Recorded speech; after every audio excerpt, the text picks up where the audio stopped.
Some of us have come out a few days beforehand for open training, and tomorrow we're ready to race the first World Cup, and then on Thursday we'll have the finals, Friday first day of the World Championships. We're expecting semi-finals and finals on Saturday, so stay tuned.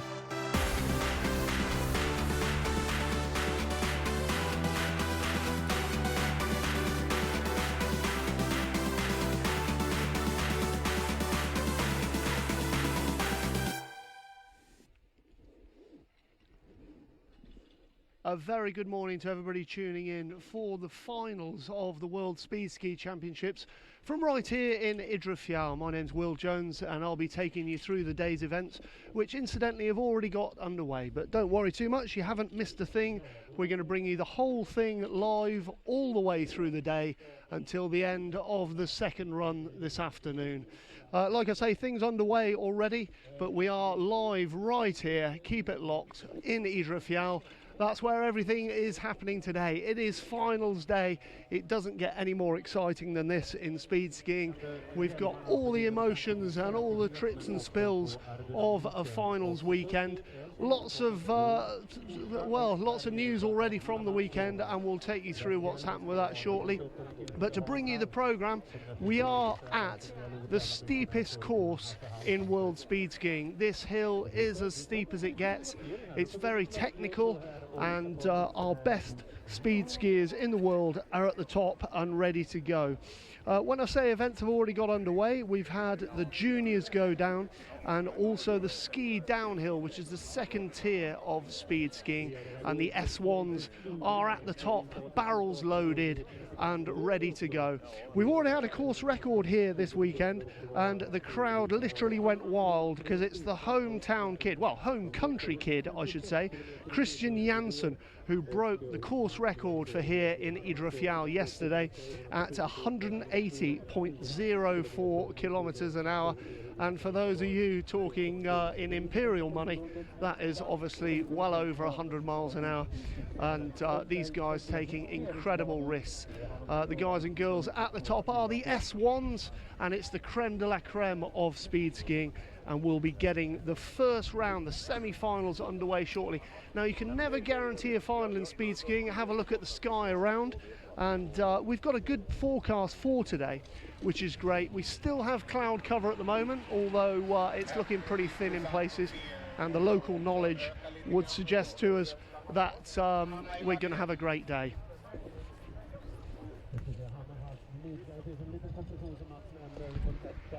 And here we go, we have on course, home race for her. Hanna Matslova is first down in the S1 ladies, and that's our first runner in this semi-final this morning. Of course, the guys have to go full tilt for the whole thing because they can't guarantee they're going to get another run in the afternoon. Obviously, the weather in the mountains very, very fickle indeed. So they've got to go hell for leather every single race, not just today, but also yesterday and the day before, because they have to assume that the first race is going to be the last of the weekend. So these guys and girls are going full tilt every single time they go down the hill to get the best time possible as early as possible. In speed skiing, it really is get your retaliation in first, get down, get in your tuck, get everything right on your first run, get down there, get a good time posted, and like I say, get your retaliation in first. Now, as to the peculiarities of speed skiing, Hanna Matslova posting a first time there for the ladies S1, 166.52 kilometers an hour. So Hannah going very well there. To give you an example, her previous run yesterday was 156.38, 156 kilometers an hour, 0.38. Second on course, about to pull the trigger, another Swedish skier, Cecilia Hedgren, and a bit of primary technology helping our equipment work here from my aide de camp, Valentine, holding a coffee cup open on the TV monitor. That's great. Here we go, Cecilia Hedgren coming down. She posted 157.81 kilometers an hour yesterday. Bit tricky in the compression there, losing her shape a little bit. Now she's into the slow down area. Obviously there's a big emphasis on safety, and the next skier will not be sent down the hill by the course director until Sophia is out of the arrivals racket. Obviously speed skiing, a big slow down area.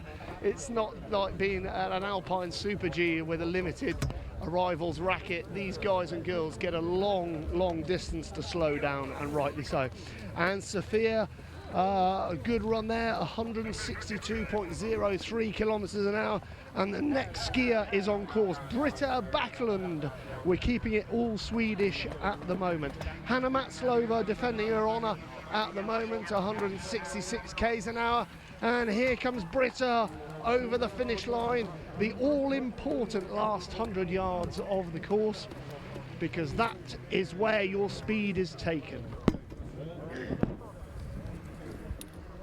Now let's see what the scores on the doors are for Britta Bakland. A really good slow-mo of the physicality these skiers go through. Sophia posting 162.03. 162.03, and that's about 5k an hour slower than she was yesterday. Now, the first French skier of the day, a bit of a legend, it's Karine de Boucher-Revol. Bonjour à tous les Français qui regardent cette diffusion en live du Suède. La première skieuse française qui descend la course à l'instant même. Elle est arrivée sans souci dans la raquette d'arrivée. Félicitations à Karine, une institution depuis longtemps, depuis une vingtaine d'années dans le monde de ski de vitesse, a real legend of speed skiing. There goes Karine on her first run. Looking technically very good there in the slow-mo, very flat skis, and there you go, the proof's in the pudding. She's kept her technique and she's gone top. 168 and change, 168 kilometers an hour, so just breaking through the 100-mile-an-hour barrier there. And next on course already, Cecilia Martinez, une autre française. La voilà qui arrive dans les 100 mètres qui comptent. And Celia safely down, a good run from her, and that's our second French skier safely down to the bottom. Let's see what sort of time she's posted. 169 she posted yesterday, 0.39, so she was actually faster than her countryman Karine yesterday. And her first run of the day, 166.05, 166,05 km/h pour le premier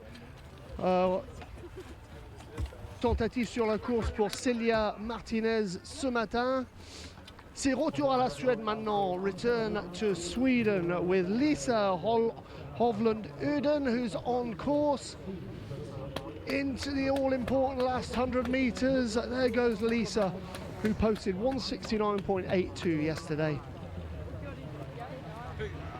And that's a great run from her.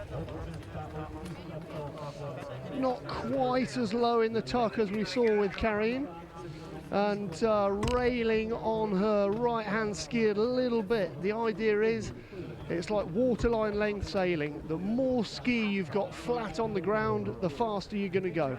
So it's all about the tuck, and it's all about how flat you can keep your skis.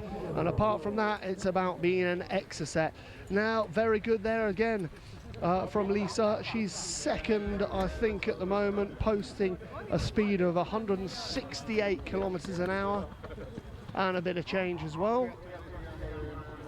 The next skier at the top of the course is the current queen of the hill. We have Valentino Greggio of Italy at the top of the course. Now she's, for example, 6 k's an hour quicker than any other female competitor so far this week, and she's on course now. Valentino Greggio is on course, technically looking very good through the very difficult compression in the middle of the course. She's into the arrivals racket slowdown and keeping her composure a long way into the slowdown area, so she's really holding her shape, holding her technique, stood up but kept going in a straight line to start to take the speed off before the risky bit, which is your slowdown turns. These guys and girls are turning on pretty immense skis. They haven't got a pair of carvers on, so the slowing down is fairly daunting. To give you a bit of news for people who follow speed skiing, we're going to have a slight break now until the men's start. We'll give you a bit of a break before the start of the men's S1. Excuse me, got a bit of a frog in my throat. But yeah, just to give you a bit of news for those of you who follow speed skiing, a pretty big stack yesterday, and obviously in speed skiing most of the stacks are big. Benja Headley, a member of Team GB, who's celebrating his 40th birthday today, had a pretty big off yesterday. Benja crashing in triple figures, and he's broken a few bits and bobs, but he's on the mend. His sense of humour is very much operational, strange as it is, so he's all good.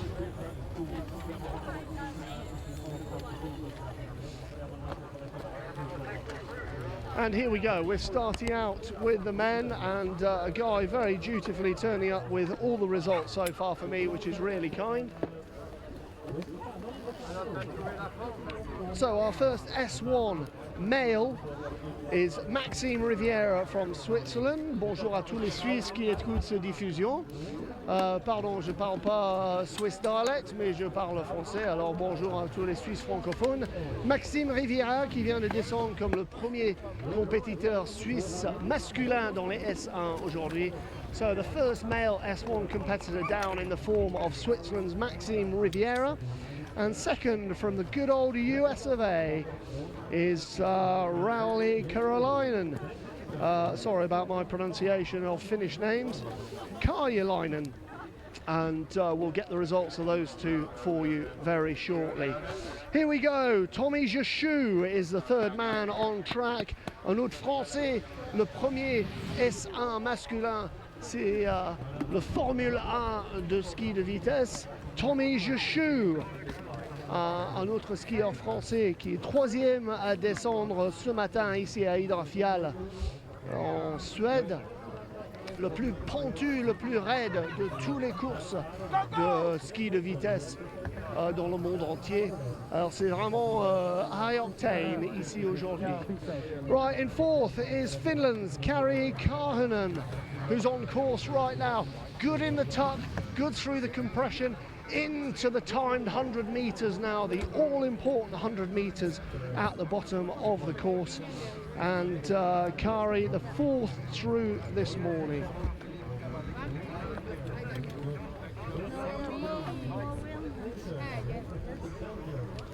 And leading so far is France's Tommy Jechou with 163.98. Le Français Tommy Jechou qui mène la course ici dans le demi-finale en ce moment avec 163 km/h. Bien sûr, il faut compter que le premier run, c'est le final, parce qu'on ne peut jamais compter sur le météo. Ça a l'air d'être pas trop mal aujourd'hui, alors on espère avoir la deuxième manche. On peut assumer une deuxième manche aujourd'hui. Like I just say in French, we can assume we're going to get a second run today because the weather's looking good and the clouds starting to break. I think we're going to get a tan at some point. But these guys out on the course have to assume that they're going to be their one and only run. We had Joost van den Dries just going down for Belgium. Belgium's leading speed skier. He's done very well, tied for third with Tommy Jachou now. Yep.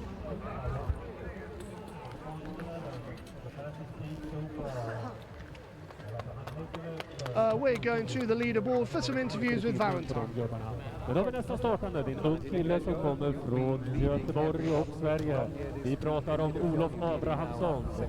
The next racer representing Sweden is from Gothenburg, Olaf Abramson. So we have to see the final how it will be. I don't know, my feelings are quite good, but today the snow is changed from yesterday, and we will see. I don't know. How tricky is this track today compared to yesterday? Today the track is better than yesterday.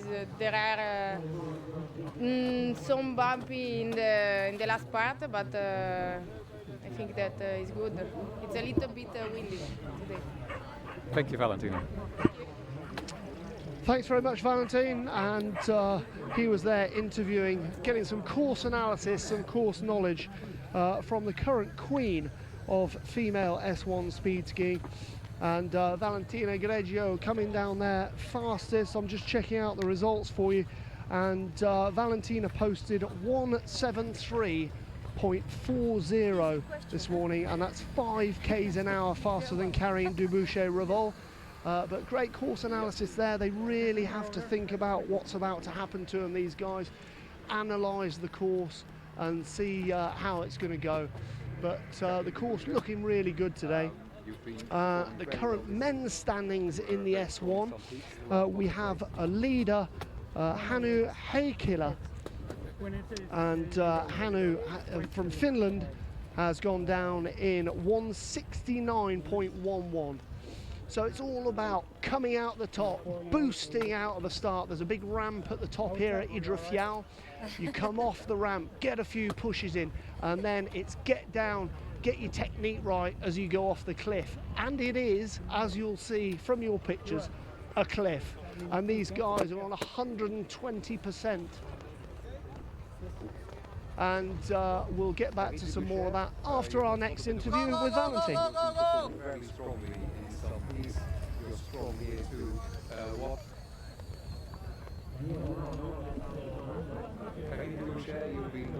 Karine Dubuchet, you've been performing very strongly this season. You were very strong in some peaks. The previous World Cup race, you were strong in the World Cup race 2 days ago here. What are your feelings about the World Championship? You've got one final run. How's it going?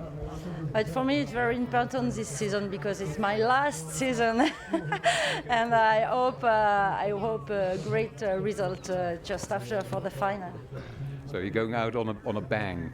Yeah, it's possible to make a podium, and now I wait. You're very, very close to the podium, but you've been on the podium many times before because you have been how many times world champion already? 10 world champion, 5 world record, 2 crystal globe, and I hope to stay on the memory for the speed skiing. That you will certainly do. You are a mother of 2, I understand. Sorry? You are a mother of 2. Yeah. I have 2 children. They are here, and very important for me. They are all my family with me. It's always the same. Will there be a handover at some point that you will hand your skis to your daughters? I don't understand. We wish you the best for the second run. See you after the second run. Thank you. I hope to see you here after. There's Valentine down at the leaderboard with a real legend of female speed skiing. Like she says, she's been world champion 10 times, still here taking part and still very competitive is Karine Dubuchet-Revol, who's second after the first run in the female S1 skiing. Things hotting up here really, and 2 great interviews there with Valentine, and the girls really happy with the course, but the sheer physicality of speed skiing is really pretty impossible to exaggerate. The G-force on these guys and girls as they come down the course is quite incredible. Next skier just launching on the hill now, and watch as he comes down, his right hand ski just wandering a bit there in the top of the course. And then here at Idre Fjäll, the big peculiarity of this course is the compression in the middle of it, which the guys and girls have to deal with, because when you're going at these speeds and pretty much reaching terminal velocity, to get a compression in the middle of the course is very, very difficult to cope with. And what the riders say is that they have to kind of bosh through it. So it's not particularly subtle, but to keep your technique right is very, very difficult. And the next rider is on course now. We're in the middle of the men's S1s, and the top skiers go last. So you can expect the people at the top of the podium at the moment to get knocked off it progressively as we go through the skiers. Une vraie légende du ski de vitesse français interviewée par Valentine au podium il y a quelques instants. On est au milieu de la course S1 masculin et les meilleurs skieurs vont à la fin. Alors notre dernier skieur aujourd'hui sera Christian Janssen, qui a battu le record pour ce piste hier. Il a posté 180 km,04. Alors vraiment incroyable comme nouveau record, battu par un demi-kilomètre/heure. So we've lost the timings on the screen at the moment, but there's the current status. Jimmy Montez is the first man to break 170 kilometers an hour in the men this morning. Jimmy from the Pyrenees. His brother Bastian will feature a bit later on. Jimmy, a bit of trouble qualifying this week. His brother is 7 k's an hour faster than him. Next on course, Daniel Raab from Austria. Kind of pulling out of his run towards the bottom there just as he was getting to the time section. Daniel Raab.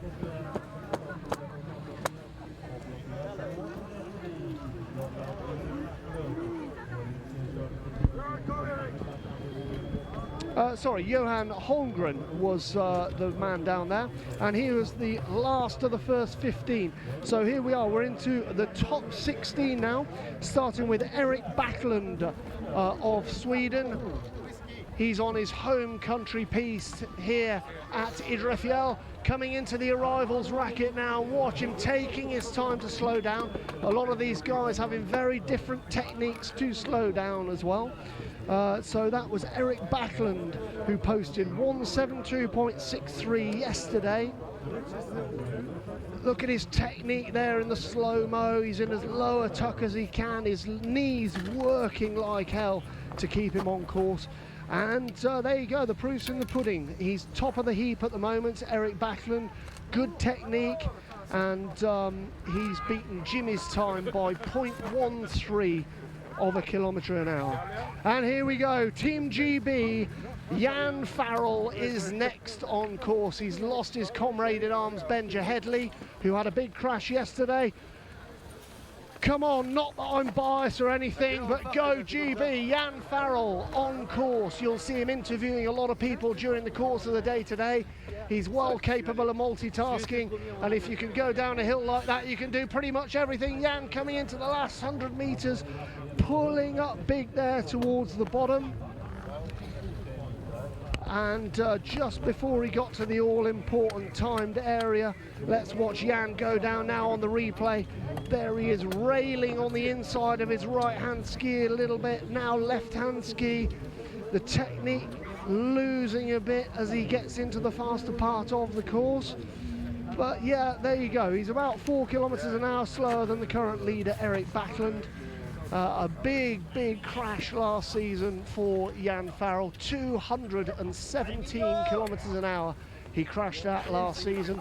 And obviously these guys and girls taking huge risks. Here's the 11 ball coming down now, and that's Emilio Giacomelli of Italy. Benvenuti in Sweden. I don't know if that's proper Italian, but it's as good a go as I'm prepared to give it. Here we go. Emilio on course, 173.26 he posted yesterday, so if he does that time again, he'll be in the lead. Let's see what happens.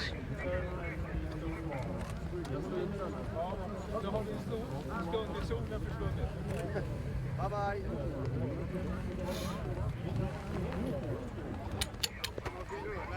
There we go, there's Emilio right down in his tuck, getting as aerodynamic as possible as he comes down the course, and by a smidging, he is in third. But it really is hundredths of a second. Very unlucky to be only third on the podium there. Our first Slovakian skier of the day is Michal Bekes from the high Tatra Mountains. Hello to anybody in the Tatra Mountains. What a beautiful part of Europe that is. And he's our Slovak competitor today in the men's S1, Michal Bekes, who has finished his run, and he's in the lead. He's taken half a kilometre an hour out of Erik Bakland there, so we get into the high end of 170, almost into 171 with Michal there. Simon Leitner, a great young hope from Austria. He's just breaking into speed skiing, into the very top echelon of it. Not looking too happy with that. He's pulled out of his run a bit early there as Simon Leitner. One of the many Austrians here, a great Alpine nation in every discipline, and they don't disappoint in speed ski either. But Simon's going to be, well, he's done enough to, wow, that's incredible. So he pulled up pretty soon after the end of the time dairy there. I thought he'd pulled up too early, but he's put the fastest time in by 3 kilometers an hour. Next on course, Ritto Eigenmann. And he's a much-travelled speed skier, huge experience, arms out as soon as he gets out of the timed area to start his slow down. These guys want to be as small as they can until they get over that all-important green line, and then they make themselves as big as they can to slow down as much as possible without doing any turns. So you slow down using your aerodynamics, get as much drag on your body as you can, and then start doing your turns as soon as you're feeling brave. It's all about the bravery and about the technique. So although it's straight line skiing, there's so much finesse, so much technique to it. It's very, very difficult. Radek Cermak, our first Czech skier on course now. He's the Czech record holder, and he posted 174.96 yesterday. Great speed from Radek yesterday.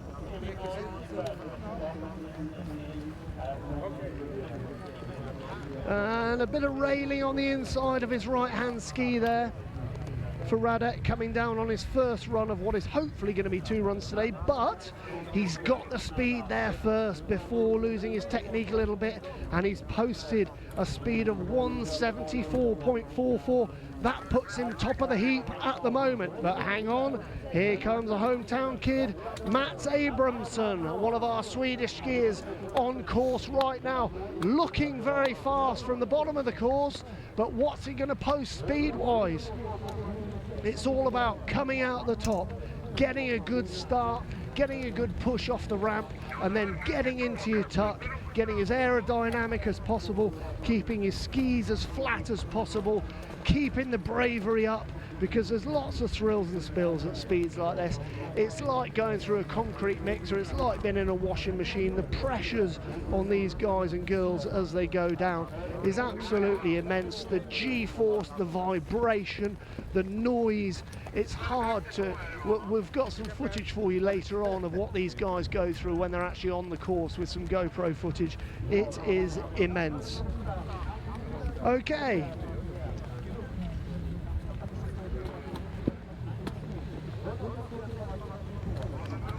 So Mats didn't get to the top of the heap, and he was a good kilometre slower. So we still have Radek for the Czech Republic leading at the top, but let's see how that last run is going to affect the scores on the doors, because we're going to get a few changes before the morning is out. Yeah, Kasper Broström, one of our young Swedish skiers, not affecting the podium just there. Okay, our first Spanish skier, Juan Carlos Sanchez. Here he comes. Very, very funny guy, a real character. But all of these guys take their skiing very, very seriously. So when they're on course, it's focus on and get down and win. That's what they want to do. But Juan Carlos is fast becoming one of the big characters of speed skiing, and he's got a lot to contend with because there are a lot of big characters in this sport, as you'll find out during the interviews. It really is funny as a fight. Juanqui Sanchez 1-7-1-6-1. So Radek still leading for the Czech Republic, and by almost a full kilometre an hour. So we have an interview at the leaderboard with Radek at the moment. Just straight down, man. That's count high speed. Yeah, for now. And Finnish skier on course now, Jukka Vitasari. For now.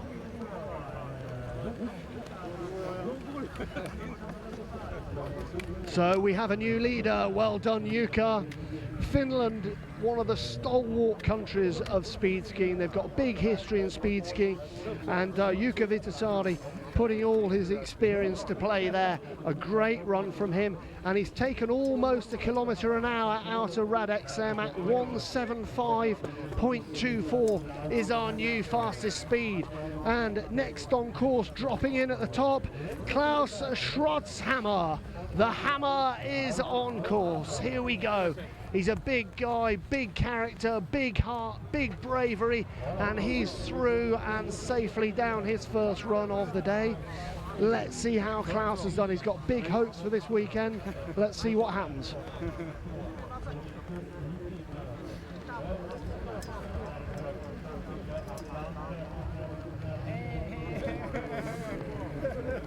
And he's just done it. Klaus Schrotzhammer has outstripped Jukka Vitasari by about 0.25 of a kilometre an hour.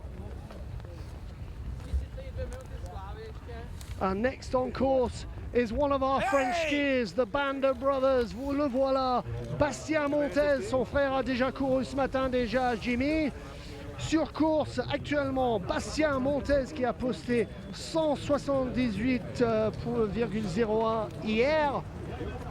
Alors là, il a l'air d'avoir circulé pas trop mal. Bastien, un grand caractère du ski de vitesse. On va voir ce que ça donne sur le chrono. Et un peu de changement sur le podium. Actuellement, les derniers deux skieurs, un Finlandais, Jukka Vitasari, et Klaus Schrotzhammer, l'Autrichien, qui gagnait, mais il y a Bastien qui arrive avec un meilleur temps, 175,71. So Bastian Montez is our new leader. He's just outstripped Klaus Schrotzhammer by not very much at all. You know, hundredths of a second are very important in speed skiing, but Bastian Montez, his brother, went earlier in the S1s. Bastian's done just enough to get top of the podium at the moment, but on course, the legend that is Simone Oregoni. And let's see what Simone's done. Simone and his brother, who's to come directly after him. Here we go. How has Simone done? This man has won everything in speed skiing for a long time now. He's 38 years old, but still very top of his game, and he's top of the leaderboard. Simone has just outdone Bastian, who spent a whole 30 seconds at the top of the leaderboard. And there he is again, doing the business. Simone Oregoni. Here comes his brother. It's Ivan. These two guys, they're brothers, but there can only be one winner, and they both want it to be then. Ivan, incredibly competitive, very talented. Here he comes, arms out wide as soon as he can to get some drag on his body. Slowing down now. How are we doing? Let's have a look at Ivan's speed. On the super slow-mo, on course with Ivan Oregoni. Very different technique to his brother, very low in the head, and he's slightly slower than Simone at the moment. Both posting 175.64 for Ivan, 0.97 for Simone. Okay, the fastest two from yesterday, the new big hope of Austria, Manuel Kramer. is on course, 179.31 yesterday. The Austrian on course, notre plus rapide Autrichien d'hier, Manuel Kramer, qui vient de finir son premier round de la journée. Il a posté 179,31 hier. Qu'est-ce qu'il a posté aujourd'hui? Now, as soon as we get Manuel's speed, we'll have yesterday's fastest competitor skiing his home event. Well, Manuel fourth at the moment. So, not as good as yesterday so far for Manuel Kramer. But at the top of the course, here's yesterday's fastest skier, the fastest man ever down this course here at Idre Fjäll, the Swedish speed skier, Christian Janssen. Here he goes again, he's on course. Pole, pole, pole, go, go, go, tuck, tuck, tuck, and he's in to the cliff. Over the compression, the really difficult, just as they hit warp speed in the middle of the course. There's a very difficult compression into the time. There we go, and he's safely down the course. Now, what is Christian going to post on his first run? We have Valentino over in the leaderboard area. He's going to interview some of the fastest guys down so far very shortly. There's the super slow-mo of Christian's first run. And he's a kilometre an hour slower than the fastest guys. So it's Italy, France, Italy after the first run, then two Austrians, and then Finland. Christian Janssen so far a kilometre, almost 2 kilometres an hour slower than the leader after the first run, Simone Oregoni of Italy. And we're over to the leaderboard now with Valentino for interviews. Valentino.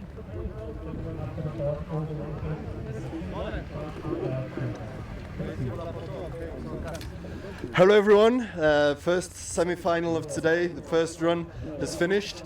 I'm here with the leaders. The track is amazing today. I personally had a bit of a bad run. I got caught an edge in the compression, got quite far left. So I'm gonna talk to Bastian because he had a bit of a better run. How was your run, Bastian? Today's one is good because the track is really perfect made and we don't hit anything, so it's really smooth and we just ski, so need to be fast for the final now. Cool, are you focused? Are you motivated? Yeah, of course, we train a lot. We make 4 days here in Idre, so now it's time to go. So now that everybody is watching, send a message out. What do you want to say? Allez, on va les défoncer, les petits Italiens. Oui, allez la France, mais l'Italie, j'ai vu qu'il est plus rapide et aussi la Suède. C'est le ski, c'est quoi? Qu'est-ce qui a passé? Ah non, la Suède, non, c'est Simone, Bastian, Ivan, oui. No, it's still semi-final, so final is the most important, so we keep some things. Do you have faster skis for the final? I hope. Thank you, Bastian. Bastian actually has the fastest crash. He has the world record for the fastest crash in Vars, 2:43. And this man was brave enough to do 2:48 the next day, so chapeau. Merci. I'm going to introduce you to Simone Oregoni. He is the most successful speed skier in history. He's the holder of 9 crystal globes. He is an amazing human being. He has been up K2. He is a man worthy of a lot of respect for me, and I'm happy to be here racing with him. Congratulations on your run. Yeah, it's just the semi-final. So also yesterday was first in the semi-final and not in the final. So it's good, but it's not really important. The next run will be the important one. Should we just cancel the final so you win? I don't think about that. In the schedule we have a final, so now we will go up for the final and we see what's going to happen in the final. Do you still have something to give in that final?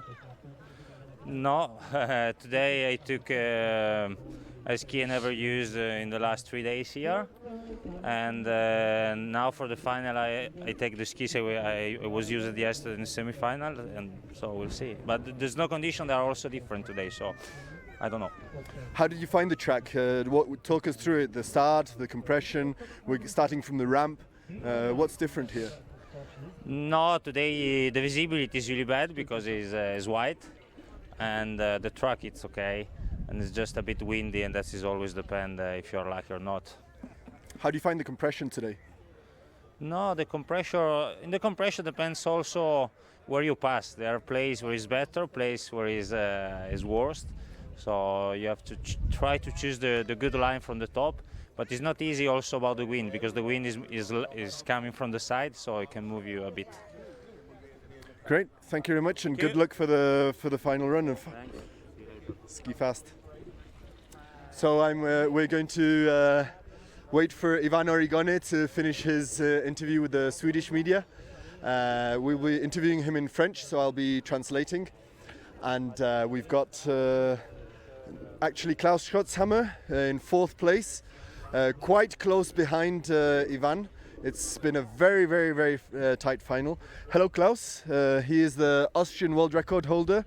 One of the most Austrian record holder, the world's fastest banker, and one of the most amazing speed skiers.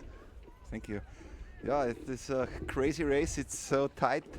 I had a very good run, and for the final I will fight for a medal. Did you leave a little bit of something for the final? Of course. There's always a little thing, a little bit for the final, and I know what to do, and I'm. What is it? I can't tell you. Oh, come on! It's my secret. After the final, I tell you. Okay? Okay. All right. I'll interview after the final. You'll be on the top position, no? Yeah, this is the goal. You didn't sound very energetic about it. Yeah, no, I'm still full of adrenaline, you know, and I want to go up and race again, because the 4th place in World Championship is not that what I'm here for. Great. Well, I wish you a really, really good run. Is there anything else you could tell us about the compression or the start? It's extremely steep. For me, it's like free fall. It's an amazing feeling. I also concentrated that I didn't get it really, but I know the track is not easy to go. The speed is not that high, but with the compression it makes it more difficult, and the site is very, you know, it's not the best, so you can't see the compression so well. But I think it's getting better, and for the final it should be okay. Yes, I caught an edge just in the compression. It sent me quite fast gears left. Saved it, but then I didn't get back into a good position, so I was almost 9 kilometers per hour behind the first. Yeah, you have to watch my run, and then to be 4th. Yeah, because we have. No. We had agreed that we'd be joint first. We will see. Just keep on fighting, Jan, and then. Great, thank you very much, and have a good run. So we're waiting now for the final run. It's scheduled kick-off at 11 o'clock for the S1 ladies, so it'll be about 11:10 for the S1 men, and after that we'll be having the flower ceremony, and right after that we'll have some interviews with the top racers, and hopefully also the runs from the top guys and top girls. We're going to get Johann Oregoni, I think, interviewed quite shortly, and I'm waiting on some of the girls as well to come out. I know that you're all here to watch the girls in latex, not really the guys. I'm sure we're going to get some of them. I'm going to pause for a second. No, we need some of the girls. Those girls in latex would be fantastic. Cheers, please. Thank you. Okay, the seemingly endless supply of energy. Jan Farrell, who's actually racing today, didn't have the best of first runs, but he takes his kit off and gets straight into the interviewing. He has seamlessly endless source of energy. Don't know where he gets it from. He must have a flux capacitor or a bit of kryptonite under his race gear or something like that. But we will be back as promised with an interview with Johann Oregoni just right now, I think. Jan, are you there?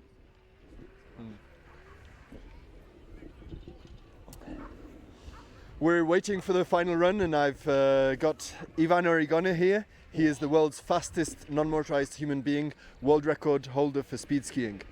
So, Johann, we will be doing the interview in French, and I will be translating. Johann, un grand merci pour ce run.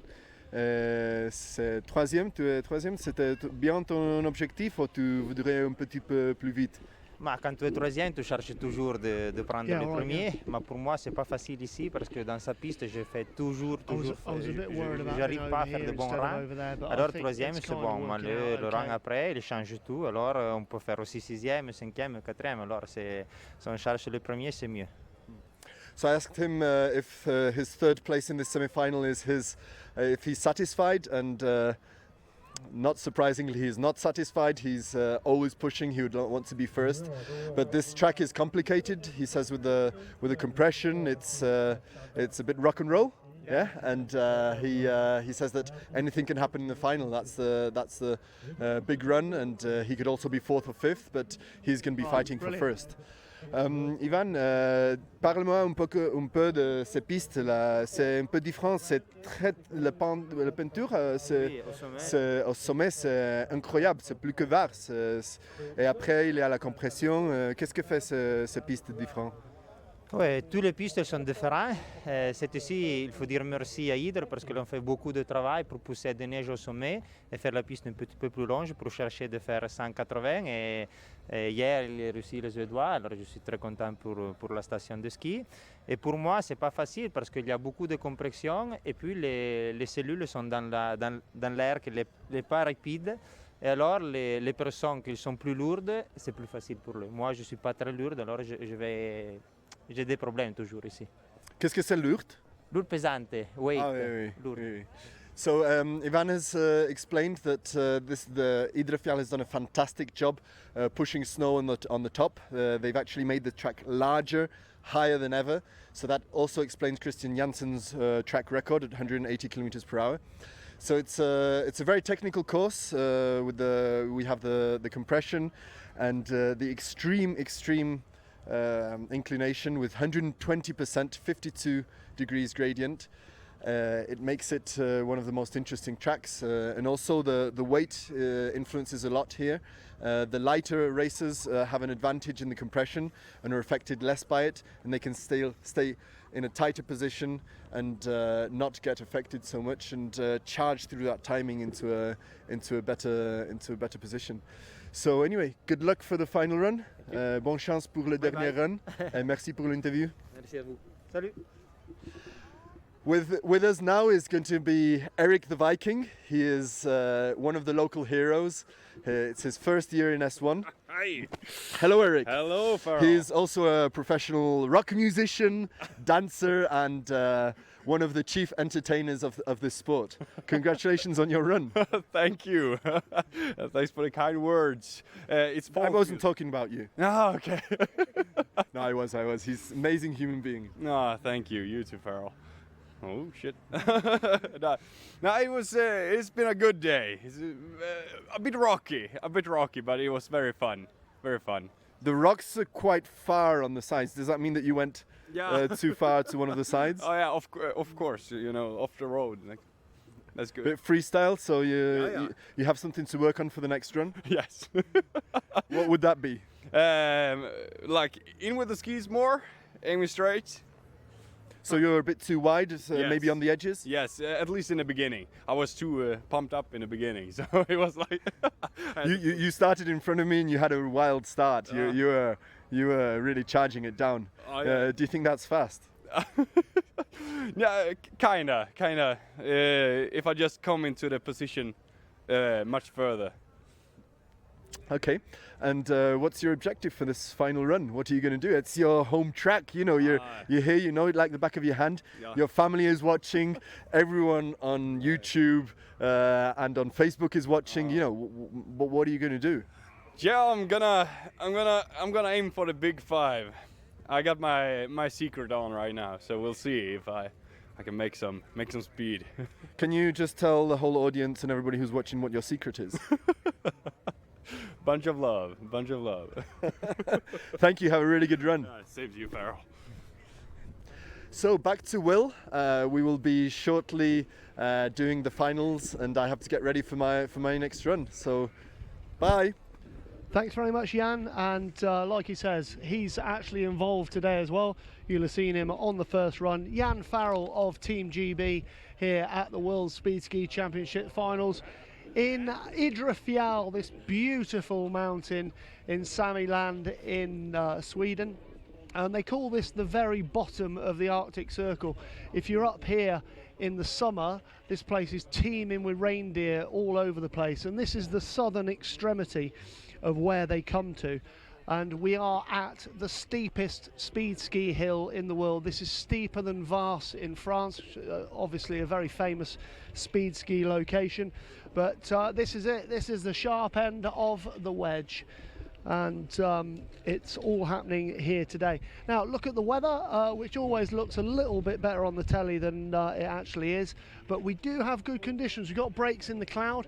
The guys in interview there, very interestingly, all assuming that there's going to be a second run. So, you know, if you get up on race day and the weather's looking like the forecast is going to be right, well, that's kind of good news.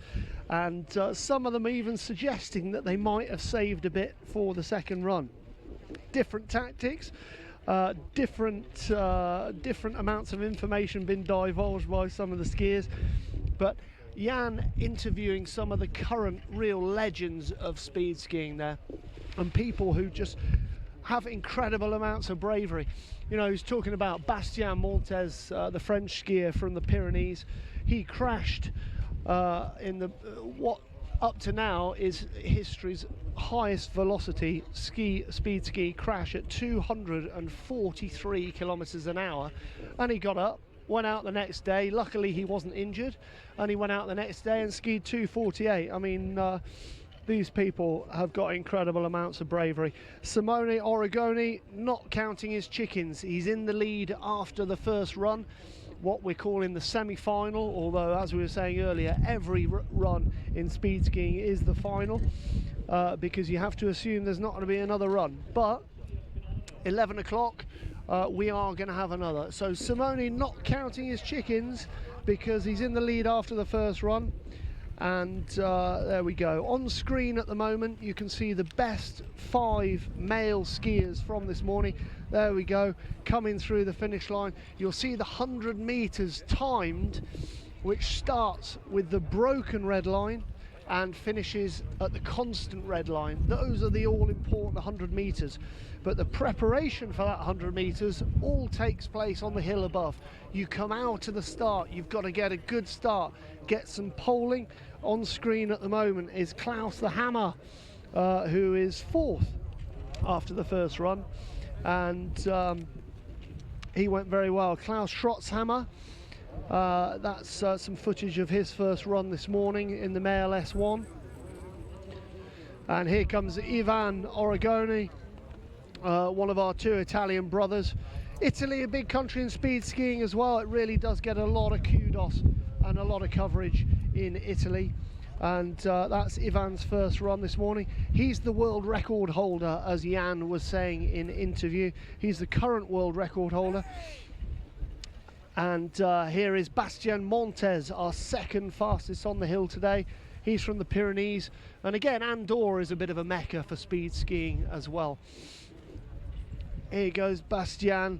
There he is, through the constant red line. That's the end of his 100 meter timed, and then he's up and into his slow down sequence.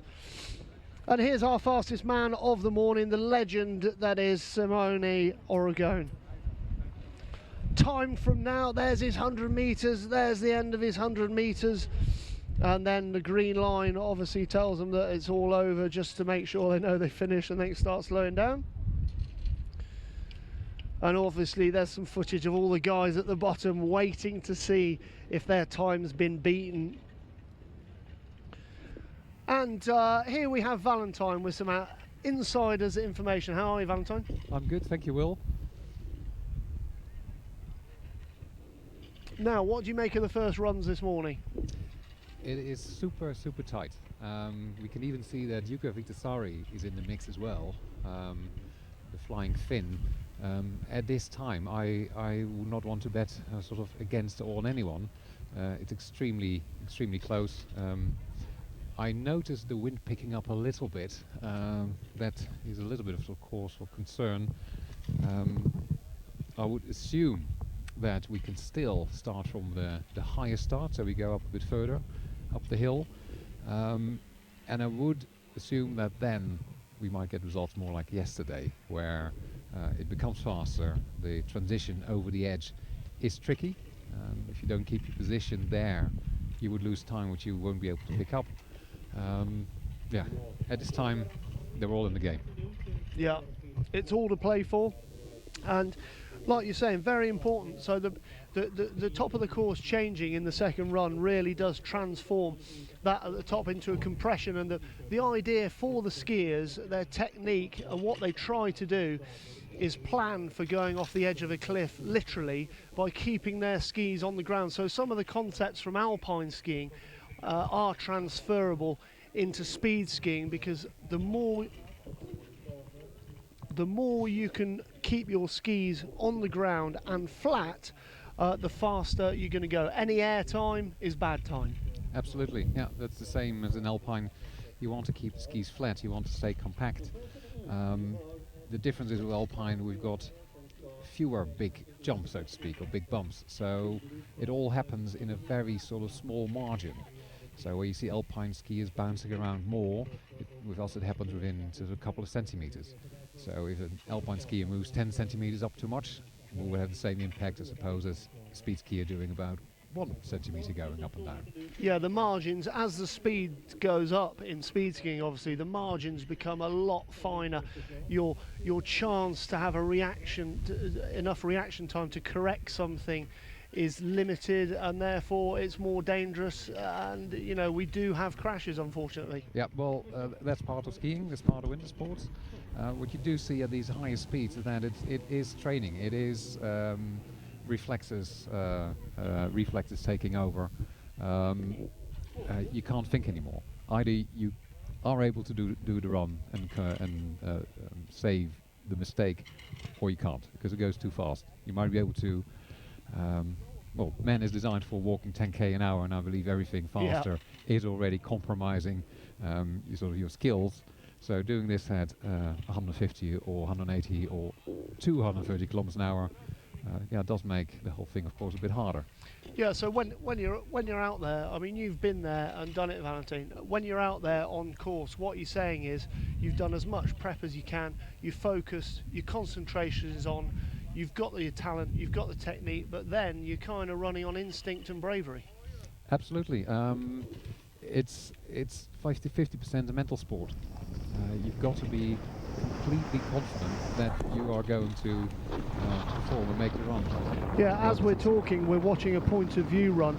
This is on course with Jan Farrell, and just look, he's got a selfie stick held between his ski poles in front of him, and look at the physicality that Jan is going through. Can you describe what he's going through on that run, Valentine? Well, once you start to speed up, a little bump, which could be 5 centimeters high at 100k, has quite a different impact as in this case at 170k. Yeah. So you are being bounced around a lot.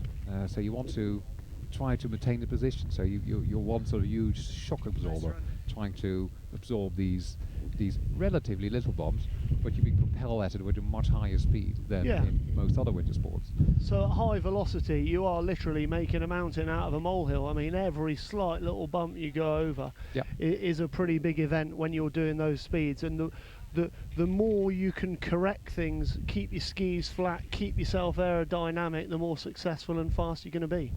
Yes, that's the trick. The thing is, what you almost saw here is you always have little bits of snow and little pebbles lying on the track. The ski tips are quite low, so sometimes you flip up a little sort of little ice cube. Might be tiny, might be half a centimeter big.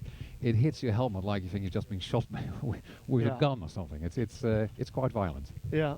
I mean, I've done a lot of skiing, but I've never done any speed skiing, and what you see the guys going down, it's like alpine skiing, but magnified, isn't it? Because by definition, the faster you go, the smaller the margins are, and in a lot of ways, it's a different kind of danger, but it's a faster danger. And these guys and girls, as we saw yesterday, are taking potentially huge risks. Yeah, because if something goes wrong, it goes wrong quickly. You don't have much time to think. That's the attraction. But all of these guys, and especially sort of the top ones, they train constantly. I mean, this is not something you just do pick up on a Sunday afternoon. You'll be most of these guys have gone through a program of sort of speed ski clubs and speed ski training, and if you look at some Alpine countries, you see that the athletes come out of Alpine, so they've got a sort of solid base of skill to cope with this. Yeah, talking of which, right on cue comes a great athlete. Jan Farrell is here, who's quite triangular, very good upper body strength, and we were just watching your selfie stick run and discussing some technique. Jan, you're very busy, odd job in between interviews and actually racing this morning. Tell us about your run in the first run this morning, Jan. Yes, hi Will, good to be here.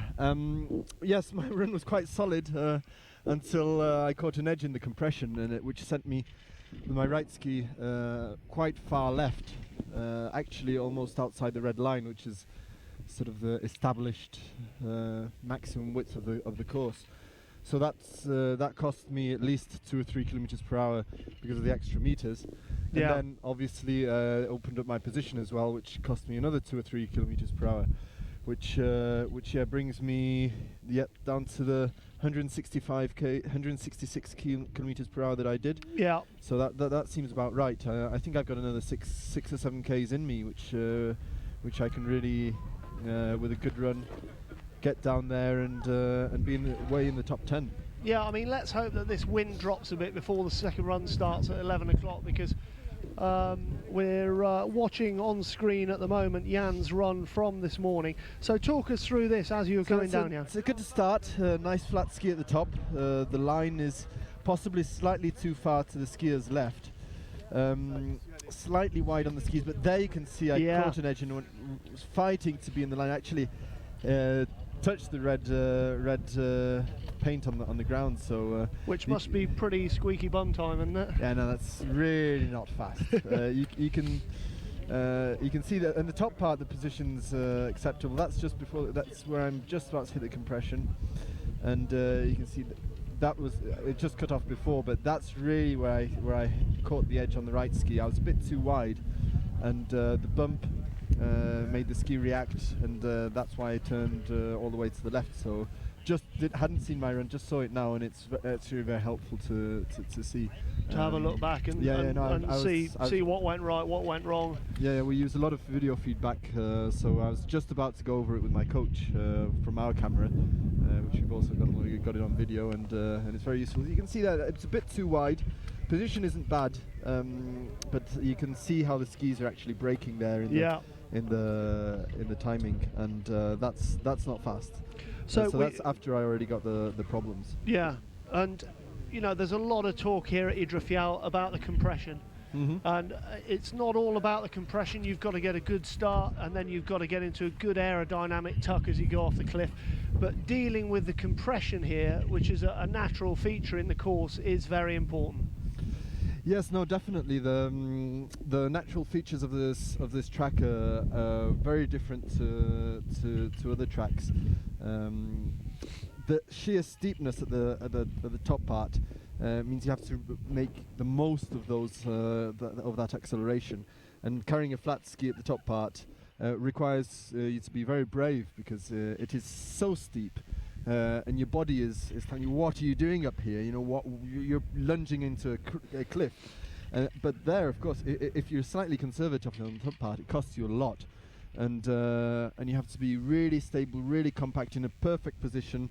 If you're on your back seat in the compression, you've lost it. And so going back to the top, Jan, I mean, presumably, inevitably, when you are at the steepest hill on the planet, which is used for speed skiing, which Idre Fjäll is, when you do come into the top of the course, there has to be a psychological effect, an extra psychological element to going off at literally a cliff. I mean, it's a lot of experience. For me, it's fun. The first time I did it scared me. I don't tell anyone, but it scared me a bit. Yeah. You do know you're live on the internet saying that, don't you? So you didn't say I was live. Too late. You've blown your own cover. No. No, especially standing at the top. Here you can see Valentina's point of view run. That's my camera. Let's see if we get a shot over the edge coming over. But it's impressive because when you start, you can't see the slope. You can't see yourself. You can't see what's going to happen, and you're really lunging down a cliff. So you know what's coming, but you can't see it. Exactly. Yeah, you can see the track from the bottom here. It looks a bit like a cliff, but from the top it doesn't look like anything because you can't see it. You just have to trust yourself that there's snow on the other side. Yeah. And come over it. But yeah, it's really impressive. It's like being on a roller coaster. Yeah, I mean, it's just incredible. And would you go down it? I'd definitely go down it. Yeah. Yeah. But whether your telemark skis. Whether I go down it as fast as you guys do is a completely different question. But I answered the question you asked me truthfully. I'd go down it, but probably not as bravely as you guys. But we've just got some information currently from the jury room, which is at the moment the S1 finals planned for 11 o'clock. That's now going to be at 11:30. Obviously, speed skiing is even more affected by wind and weather than any other alpine discipline. So the jury is saying, at the moment, with the wind having picked up a bit, we're going to delay the S1 final till 11:30. But we will be broadcasting live all the way through. So keep it locked right here. And we've got a lot of stuff to discuss from the first round, a lot of information to bring you about speed skiing. And Jan, so going into the compression, where do you feel that kind of went a bit wrong? Well, just there beforehand, you saw a point of view camera facing back. You can really get the idea of how dynamic this sport is. Yeah. From the long view cameras, you don't really notice, but it's extremely bumpy. At those speeds, any piste requires your body to interact with the terrain to the maximum, and it's certainly very much more technical than it seems from the outside. Yeah, I mean it's about going fast in a straight line, but the things that you have to get right to achieve that speed and get on the podium, there are a lot of factors, a lot of physicality, and there's a huge mental aspect to it as well, obviously, because as Valentine said just now, human beings are designed to walk along at 10 kilometers an hour on the flat. They're not designed to hurl themselves off cliffs and go as fast as possible. Certainly, no. The psychological factor is huge. I'm actually having trouble this season because I crashed last season at 217 kilometers per hour in Vaz. Yeah. And yes, that was very, very, very traumatic. Let's put it that way. Even though I was able to race the next day, I was shaken up considerably. Yeah, I mean, it's obviously going to have a psychological effect on you. I think the producers are going to put Valentina's run on very shortly, so we can analyse her run from this morning. Yep. And she's one of the most compact skiers around. It's astonishing. She beats most of the men out there. She had a good start there. You can see her lines straight down the middle. Look how narrow her stance is. Yeah. Just the compression hardly affects her. It's as if she was skiing on a different track often. It's really, really, really impressive. Even at high speeds, she is the skier that has the most narrow stance and the most compact position that I've ever seen. Really, really astonishing. It explains how she is able to be so far ahead of everyone else. Look at her here in the slow motion. Look how flat her skis are there. It's amazing if you compare that to some of the other races. Incredible technique. She's lighter, so she has less propulsion on the way down than some of the men. But she's almost 5 kilometers per hour faster than the second racer. Yeah. Incredible technique, and like you were saying, she's a real pocket rocket because she's not even 60 kilos. And you would think, well, to the untrained eye, you would say, okay, so the heavier people get their weight displaced by their skis, so surely the heavier people would go quicker. But that's not how it works, is it? No, definitely not. The heavier you are, the wider you are normally, which means you have a larger frontal cross-section area. Obviously, being heavier interacts with gravity very well, so it gives you propulsion. But since speed skiing is a lot about aerodynamics, the faster you go, the more aerodynamic you have to be. So the heavier races are good at slower speeds, and the slenderer, more aerodynamic races are better at higher speeds. But everyone still has to start at 0 kilometers per hour. So the heavier racers, like me, I'm 89 kilos this year. We have an advantage accelerating, and then we have to really work on our position on our flat skis in the second part, where we're sort of accelerating towards over 100 miles an hour, 160 kilometers per hour, which I consider sort of the breaking point for serious aerodynamic trouble if you don't have a good position. Yeah, for sure. And like you say, I mean, she's gone down there this morning, Valentino. She's almost 5 kilometers an hour faster on the gun than Karine Debouché-Revol. So an incredible performance from her. But you know, anything can happen in the second run, and it looks like we are going to get a second run today, although we do have a bit of wind at the moment. They're only talking about a half-hour postponement for the second run. What are your hopes and fears? Yes, I mean, we've heard from the jury some positive feedback. There's the wind is going to be dropping. They promised, so we better take their word for it. So I think with this half-hour delay, looking at the cloud cover right now, it's looking pretty promising from what I can read. Yeah. It looks like we might even get a bit of a window of sunshine. It does. Yeah, we've got some nice bits of blue sky.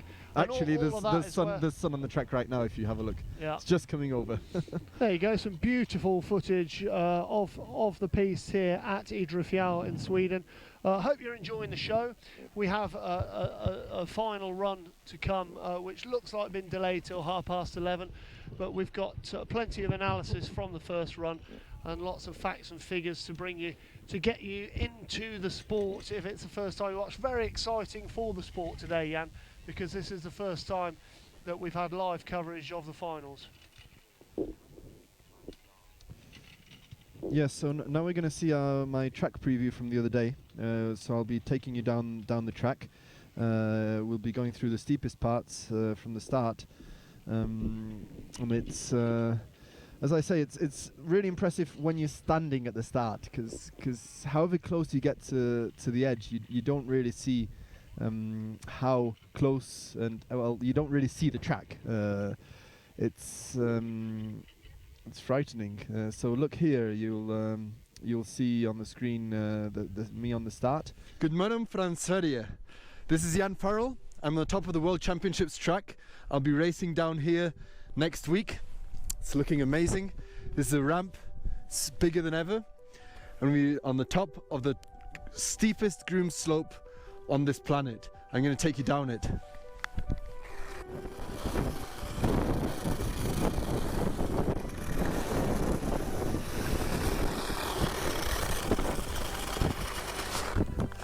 So yes, this is about the steepest part. We're halfway between the top and the chicken.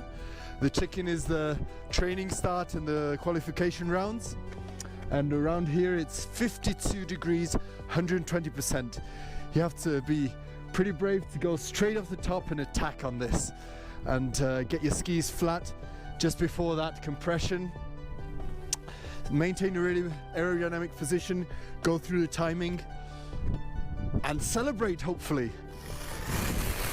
Says we're only allowed to side slip today, but tomorrow we'll be training. We'll be hopefully going off the top, just behind me there, charging our way down. And on Tuesday we've got the Swedish Cup. Wednesday, Thursday is the World Cup, and then World Championships Friday and Saturday. Stay tuned.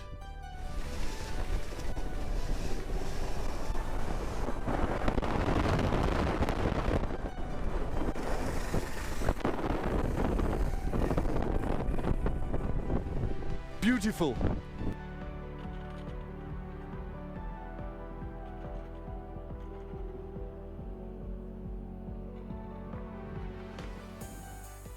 Janssen, Team Sweden. Hey. Local hero. Almost. Sometimes. What's going to happen here? We're going to have a speed week. A lot of fun and fast skiers. But what are you going to do? I'm going to try to get on the podium. world champion. Aiming for it. We'll be watching. Yeah, thank you.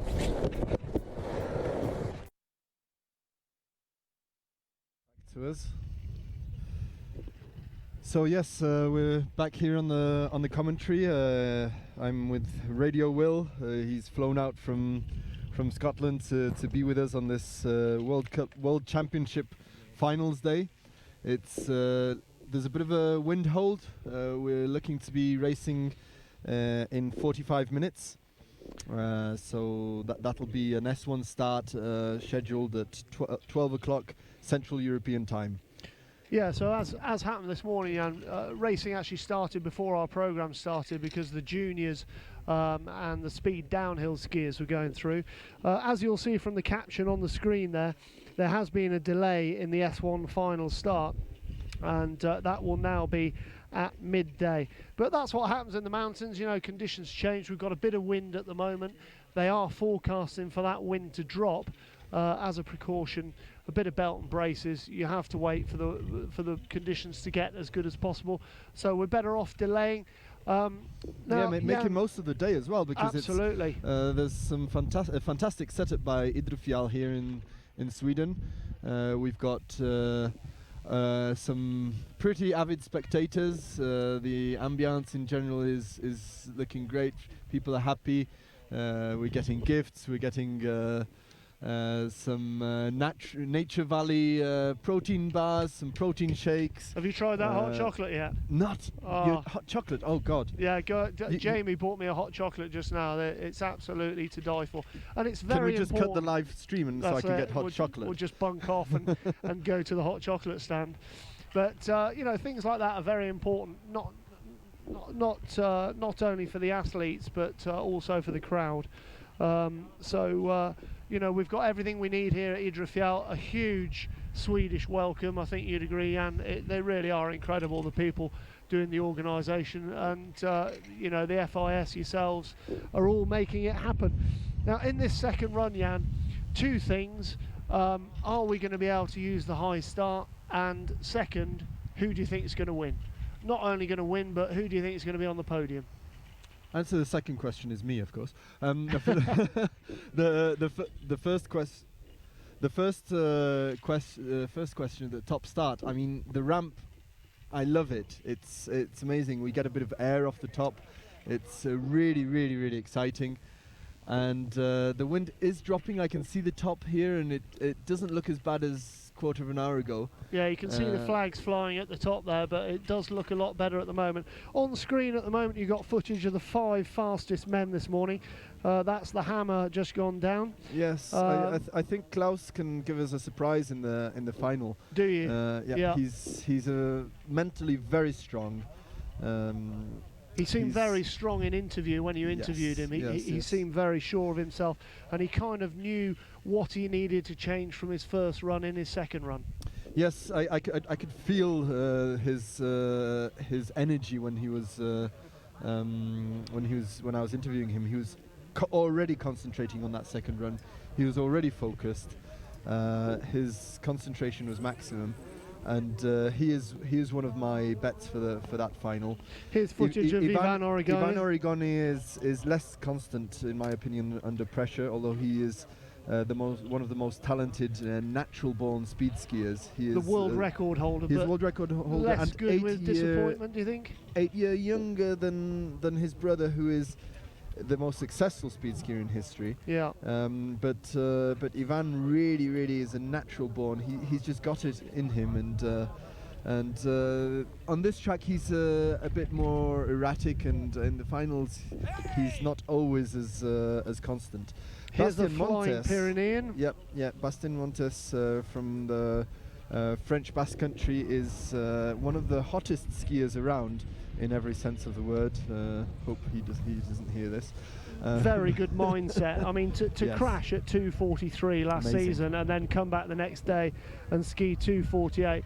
I mean, getting straight back on the horse must be very, very difficult to do when you're a speed skier. No, definitely, yes. It's costing me much more than him. I haven't got back into the mindset before my crash, and that's my main issue. So here we have Simone's run, he's very much more narrow than yesterday. Still slightly on the edges, nicely in the middle. Looked like he took a good timing, good line in the timing. He is incredible on the legs. He is the human that I've seen who's able to carry the flattest and widest stance. It's incredible how he has the ability to bring his knees out. He must have double jointed knees or something. He's fighting. There he is. You can see his knees are fighting to keep the I mean, his left knee was just working like hell there. He's got a lot more in him than that, because that run was not perfect. You could see he was quite a bit on the edges. It's difficult here. It's a very difficult after the compression. And Simone, from your interview, an incredible self-analyzer as well. You know, he was talking about not only his run, but he was talking about the skis that he selected to ski on this morning, what he's going to do, what he did yesterday, compared to what he's going to do ski-wise in the second run. So he's a great technician and picking apart what he's done and how to improve it. Yes, Simone is one of the racers that prepares his own skis. He actually collaborates with Tocco and with their World Cup Alpine test team, and he knows a lot about ski equipment, a lot about waxing, and he is one of the experts out there. He also knows how to read a mountain in conditions better than anyone else. Imagine someone who's got the mental strength to go up K2 and carry an injured person down it. Yeah, I mean, we're talking about a guy who's not only been the king of this discipline for a long time, and you know, Valentine last night described him as the Michael Schumacher of speed skiing, because he's won everything so much over the years. But he's a very experienced mountain man, full stop. He's a high mountain guide in Italy. He works for mountain rescue, and he's climbed the hardest mountain in the world to climb. You know, K2 is the zenith of any mountaineer's life, according to the people who've been up that and Everest. It's harder than Everest, and he's been there and done it. I'd say he's not. I disagree with Valentine completely on him being our Michael Schumacher. I think he's our Lindsey Vonn. Oh, really? Yeah. Well, that's more appropriate, yeah. Well, I know him quite well, so I'd compare him more to Lindsey Vonn. Yeah. It's just not as aesthetically pleasing, let's face it. But yeah, hey, he's not my type either. No. And you know, these guys have different dynamics approaching the second round as well. Yeah, and obviously you've got the different personalities, and you guys race all over the continent, all over the world, and I guess you all get on in varying degrees. But there are sibling rivalries here as well. There are national rivalries. There are, within the teams, people want to be top dog within their team. So there's a lot going on, isn't there? Definitely. We have the French, Jimmy Montez and Bastian Montez. They're two Frenchmen from the Pyrenees. They're both fast, but Bastian is always a step ahead of his brother. It's very interesting. But last year that Bastian was not on the circuit, he had a knee operation. Jimmy had worse results than this year or the year before. So it's they do support each other greatly. Even Ivan and Simone, who have had their differences over the years, do support each other greatly, and they make a great team. I think it's very interesting, and especially the genetics involved with the Oregonis. It's amazing how it's as if they've been designed for speed skiing. Yeah. And they almost got it, no offense Simone, but they almost got it better the second time. Even though Simone has been more successful in history, Ivan is, in my opinion, more of a natural. Simone is more of a hard worker, puts a huge amount of effort in, and that really shows on his results. But Ivan he's a natural. It's great to have the contrast as well. because in skiing is a sport where mavericks with unorthodox style can win and do win. Here we go. Jan's just approaching one of the finer points of the day, which is a cup of hot chocolate. Cheers. Cheers. Well done on a first run, even if it didn't go 100% as you wanted it to, and very good luck for the second run, Jan. But no alcohol in it. Oh, well, we'll have to do something about that. Pop a bit of brandy in it. I don't know what the local fire and water I'm is a around racer, here. remember? I guess you'll have to leave that till a bit later. But as you'll see on the caption, just to bring viewers up to date, we do have a slight delay in the start of the S1 final. The guys lower down the echelons will be going before that, so we'll run the juniors and the speed downhills before that. But we do have breaks in the weather, and we're looking good, very confident that with the passage of the angrier clouds looking to windward, the angrier, darker clouds are moving away, so the wind is expected to drop as forecast over the course of the next sort of half, 3/4 of an hour, and we're going to get underway. Next on screen, we're going to have an interview. It's going to be interesting. We're going to see how focused he is in this interview. It's amazing. Yeah, I mean, he seemed very reassured about what he'd done right, what he'd done wrong in the first run. Klaus Schrotzhammer, known as the Hammer, skiing for Austria, and he was interviewed by Jan Farrell after the first run of the S1 men's here in Idre Fjäll in Sweden. We'll have that on screen for you very shortly. You'll see it's a beautiful day here from the footage on screen at the moment. Here we go with the interview with Klaus. Hello Klaus, he is the Austrian world record holder, one of the most Austrian record holder, the world's fastest banker and one of the most amazing speed skiers. Thank you. Yeah, it's a crazy race, it's so tight. I had a very good run, and for the final I will fight for a medal. Did you leave a little bit of something for the final? Of course. There's always a little thing, a little bit for the final, and I know what to do, and I'm what is it? I can't tell you. Oh, come on. It's my secret. After the final I tell you, okay? Okay. All right. I'll interview you after the final. You'll be on the top position, no? Yeah, this is the goal. You didn't sound very energetic about it. Yeah, no, I'm still full of adrenaline, and I want to go up and race again, because the fourth place in World Championship is not that what I'm here for. Great. Well, I wish you a really, really good run. Is there anything else you could tell us about the compression or the start? It's extremely steep. For me, it's like free fall. It's an amazing feeling.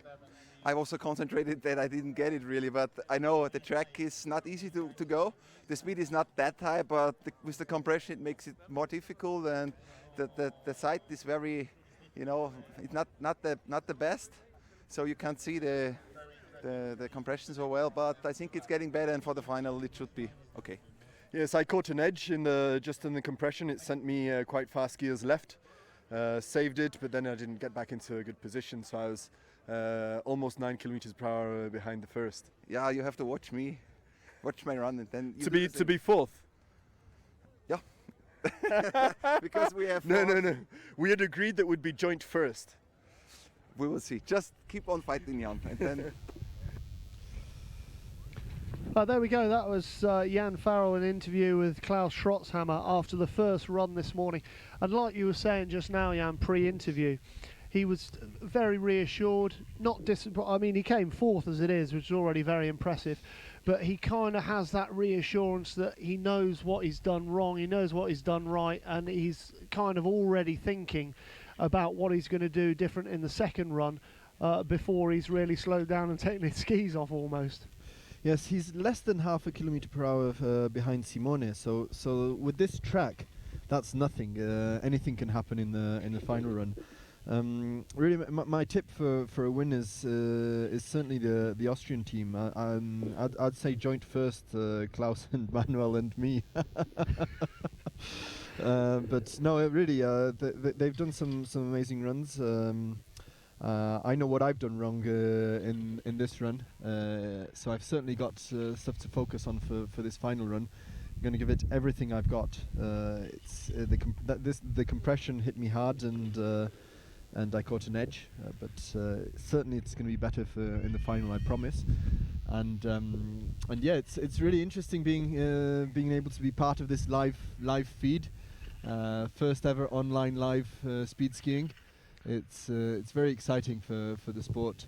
I'm going to pass. I'm going to have to go up the mountain and get ready, focused for the final run. Yeah, I mean, people who say that men can't multitask are 100% wrong, Jan, because you really are doing a lot today. You're up there racing, you're doing interviews, you're giving us analysis here. So well done to you, and obviously we wish you all the best for the second run. Thanks. You will be the 9th athlete out of the blocks in the second run in the men's S1 from midday onwards, because obviously this morning's results are used in reverse order, like yesterday's were used in reverse order for this morning's run. But we've got a couple of other people to interview. We have Christoph, who's the Ski Austria team coach, and we've also got the course director. But what last thoughts from you, Jan? Yes, no, it's wind is looking better. I can see the flags at the top, so I'm gonna grab my stuff and get up. I'll pass the mic over to Christoph. But certainly, I enjoy this sport greatly, and being able to combine it with commentating adds a bit of pressure on, which works for me very well. I love it. I mean, do you use it in a way to take your mind off what's coming? I mean, can you over prepare before the second run? Overthink it? I'm an overthinker. I think about everything. My mind works at 1,000,000 miles an hour. So the more I have on in my hands, the more productive I am, and more successful I think I am. So give me more tasks, and I'll ski faster. Good one. Well, Jan, all the best for the second run. You'll be 9th out of the blocks, as I said. But yeah, we'll see you on track. Wish you all the best for Team GB. Yep. And I think next we're going to talk to Christoph. Yes, Christoph Pruller is one of the most significant people in the sport. He has brought new athletes. Manuel Kramer, Simon Leitner, Daniel Raab have come in since he's been head of Speed Ski Austria, and he's doing an amazing job motivating them. He is bringing the sport to a higher level, and we thank him for this. So goodbye. I'm passing the mic to Christoph. A very big hello again to everybody from Idre Fjäll. We're here in Sweden for the World Speed Ski Championship finals, and it is finals weekend, and you've brought a really strong team for this weekend, Christoph. Yeah, hello Will. How are you? I bring a big racing team. We have very good athletes in Austria, and we have good training before the race, and we expect a very big fight, and I'm very happy about this solution at the moment. Yeah, now just before you came over to our commentary position, Christoph, I was asking Jan about what he expects different from the second run this afternoon from this morning's run, and also asked him for his predictions. One thing he said was, watch out for Austria, because he's expecting Klaus and Manuel to really push the Italian guys, and Bastian, the French skier, who are above them at the moment. So can you reiterate, do you agree with him?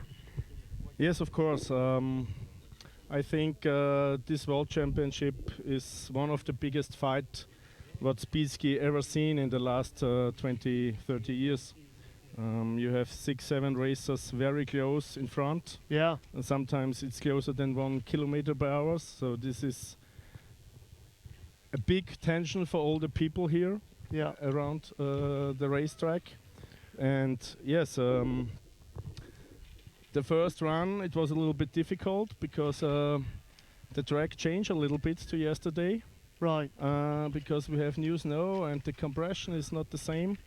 But our team, we found the right solution, and for the next run, you're we looking can good. Take the fight to the Italians and the other guys. Yeah, it's very interesting what you say about the track, because you have to combine so many things to be successful at speed skiing. Not only the skiers on the track, but obviously you guys are there to help them prepare mentally and physically.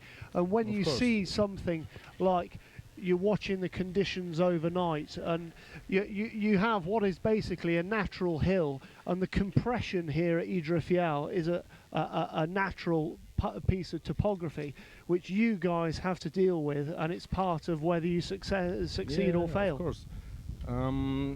This track here is the most technical track in the world. Right. Because the compression and the steepness of this track is very different to other tracks. And now in the first run we see different lines, but in the timing zone it changed completely to yesterday, and we have on one side more bumps, and so the racers cannot hold the tuk. It's not possible because it's too fast. It's too much power in the body, so we change our strategy, and also in the compression there is not so much power like yesterday, because the snow is soft, and so we change a little bit our setup, and we hope that we found the right solution for the next run. So when you're talking to the guys and girls before they set off, are you changing, are you constantly adjusting what you're advising them to do in their run right up until when they go? Are you watching every skier go down and go, oh, hang on, look at that, let's change what we're going to do? Of course, So we look to all the racers, look at the speeds compared, and we make also video study, and then we find the right solution what we are doing for the next run. So really, the better you've done in the last run, the later you're going to go in the current run, and the more skiers who go down before you, the more chance your coaching staff have got to analyse what's your best option. Of course, we see some difference in the downhill category. There we have also we've got good Klaus athletes. on screen right now. This is footage of Klaus's run this morning. Yeah, he's a little bit too much on the right side, because there's fresh snow. It's not the perfect line, because the other racers go more in the middle. Right. And then you have a better line. So he's too far skiers left. Yeah, from the top on too much on the left. Right. Okay, that's very interesting. But this is only one thing what we change. Yeah. I mean, we were talking about Klaus just before Jan disappeared to start getting prepared for the second run, Christoph, and we were just talking about Klaus and how reassured he seemed in interview after the first run. He seems to know, very happy with most elements of what he did, and he seems to know what he did wrong and what he's going to change for the second run. Yeah, to the morning we change a little bit the setup, because during the night we analyze a lot of things, and for today we expect 2 runs. So we go step by step. And now we can make the next short step, and we think he will be fast in the final run. Yeah, good one.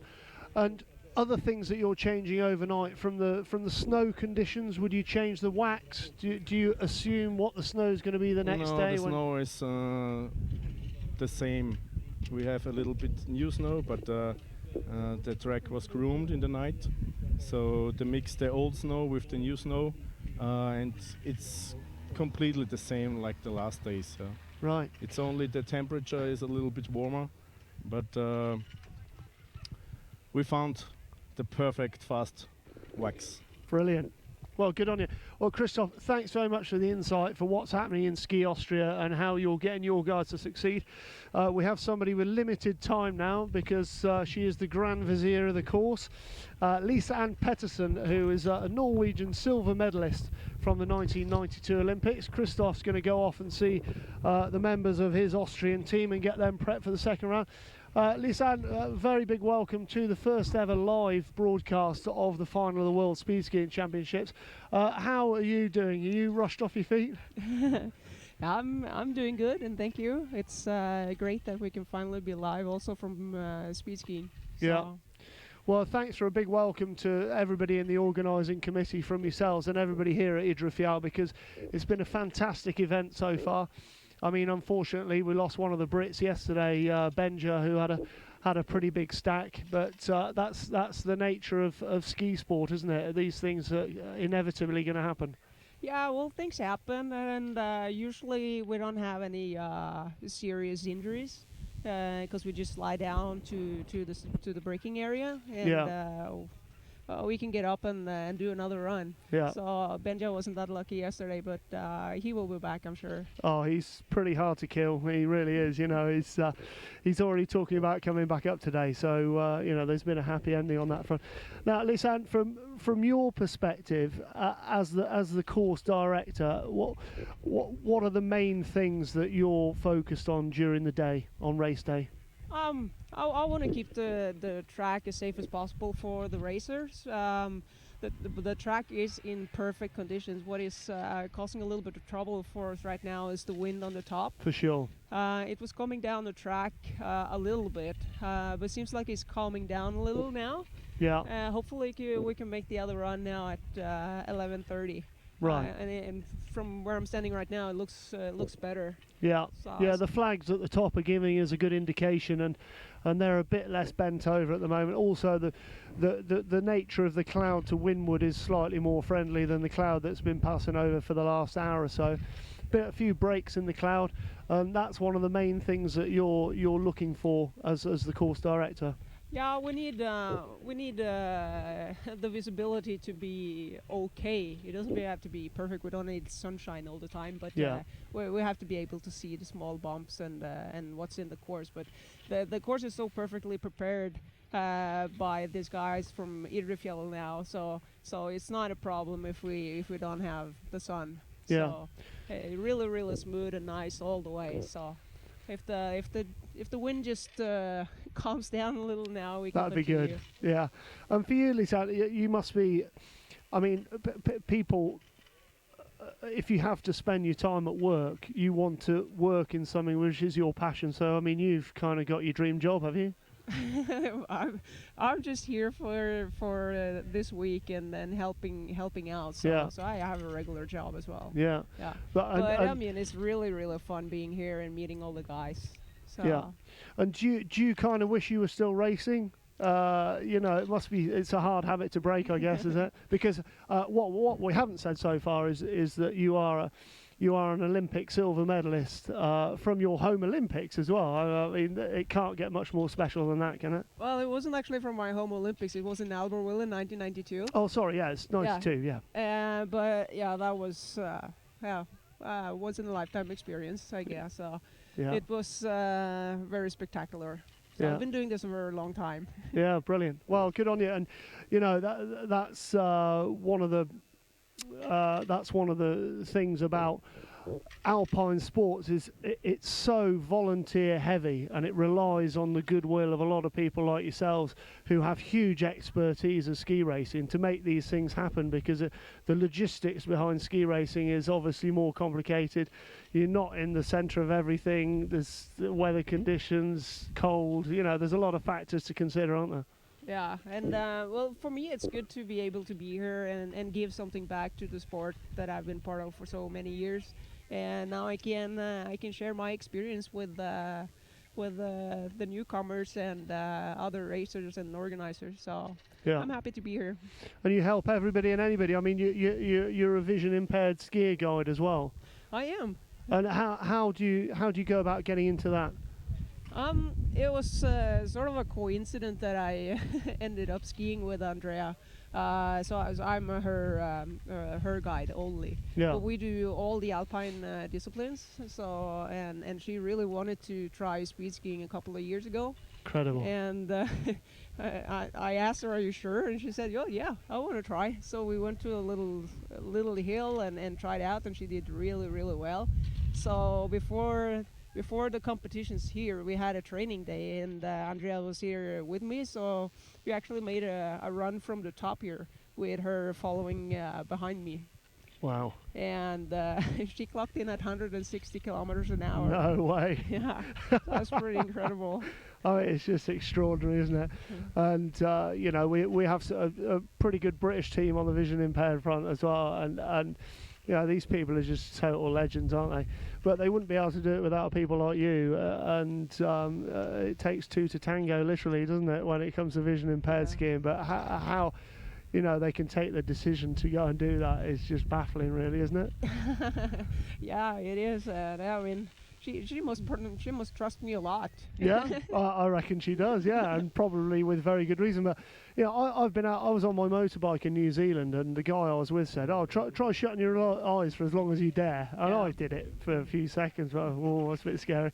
But speed skiing, vision impaired. I mean, it's just incredible, isn't it? Yeah, we were talking about flat light here earlier, and I mean, to Andrea, who I'm guiding, it's she always has a flat light. She never sees any bumps. She doesn't see anything. So to her, it's better if she has the conditions today. Yeah, no, that's great. Well, look, thank you very much for giving us an insight into the organisation side of it, which is as important as having the people hurtling down the hill, because it's got to be as safe as possible, this Anne, and good luck for the rest of your day up the top. Thank you very much. Cheers now. Now, we're going to take a break shortly, and then we're going to bring you the second race.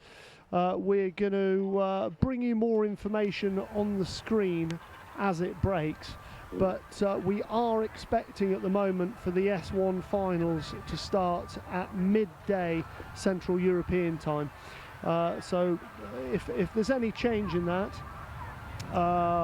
if you're watching on Facebook, we will be back on at 12, and otherwise keep your eye on the caption on the screen. If you're on YouTube, we will be continuing live through until the second run, but just keep your eye on the caption on the screen. And again, a very big welcome to Sweden, everybody. I'm really sorry that if you're watching this on the internet, you can't be here with us, because we love everybody here, and we'd love it if everybody was here. But thanks to the marvels of technology, if you don't have the fortune as we do to be able to be here, well, you can still keep completely up to date in real time with everything that is happening here in Idre, Fjäll. And we will be back on shortly.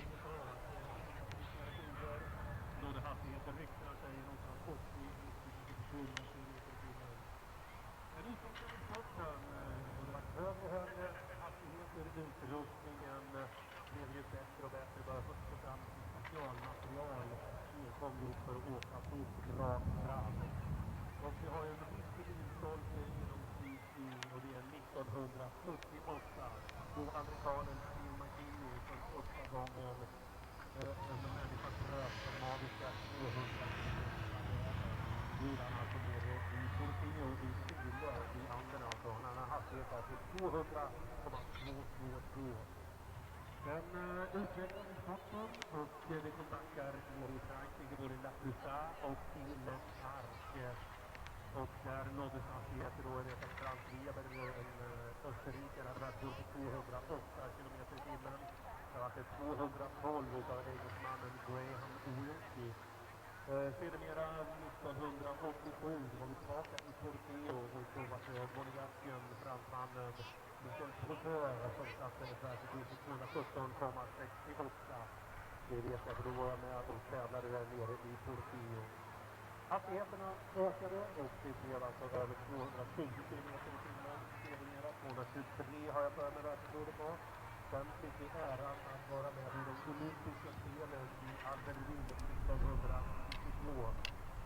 Och då blev det nya världsrekord även där, och på herr- och damsidan. Det var alltså återigen Monegassin Michel Trotteur som satte ett världsrekord på 229,299 km i timmen i OS i Berlin. Och den finska tjejen Tarja Mullari tog guldmedaljen där med en hastighet på 219 km i timmen. Tyvärr så fick vi inte sin plats i det olympiska programmet. Vi uppfattar fortfarande de olympiska kommittéerna och vi får se vad som händer detta. Men som sagt, korten har utvecklat från våren upp till de hastigheterna det handlar om idag. Alltså det har ett världsrekord som är på 254,9 kilometer i timmen. Alltså det som i fjol utav Johann Holmgren nere i Ribergaar. Och det var även ett världsrekord på damsidan satt utav Valentino Greggio med en hastighet på 277 kilometer i timmen. Vi kan passa på att nämna de svenska rekorden. Det är Ritto Eigenmann som är snabbaste svensk genom tiderna. Han har ett hastighetsrekord på 247 kilometer i timmen och på damsidan så är det Sanna Tidstrand som har 242 kilometer i timmen. Vi når inte de hastigheterna här i Idre, men att världseliten är på plats. Vi nådde 180 kilometer i timmen så sent som igår här på kvalificering och träningarna inför dessa VM. Och då vi nästa till en del före, men vi hoppas alltså på hastigheter uppåt 145-180 kilometer i timmen alldeles strax. Som sagt, tiden är hjärtat, men vi har ungefär 10 minuter till den inplanerade starten och VM-finalen i detta VM här på Idre i Skottland.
om bara några minuter.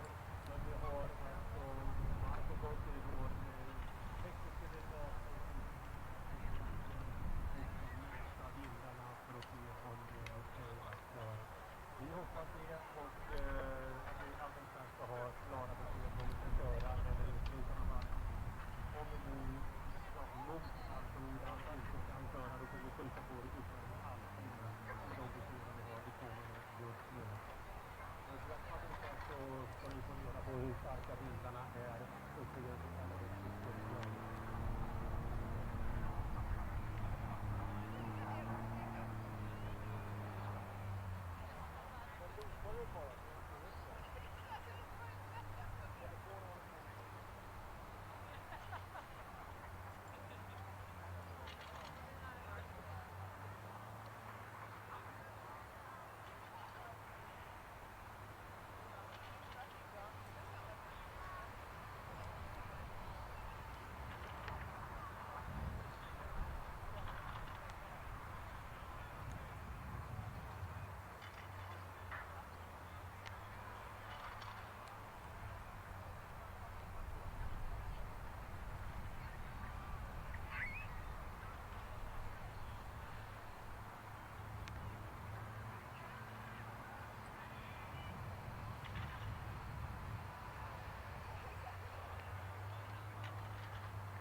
Ja, då har vi fått lite besked från tävlingsledningen här att vi måste kunna bestämma ytterligare en halvtimme på start.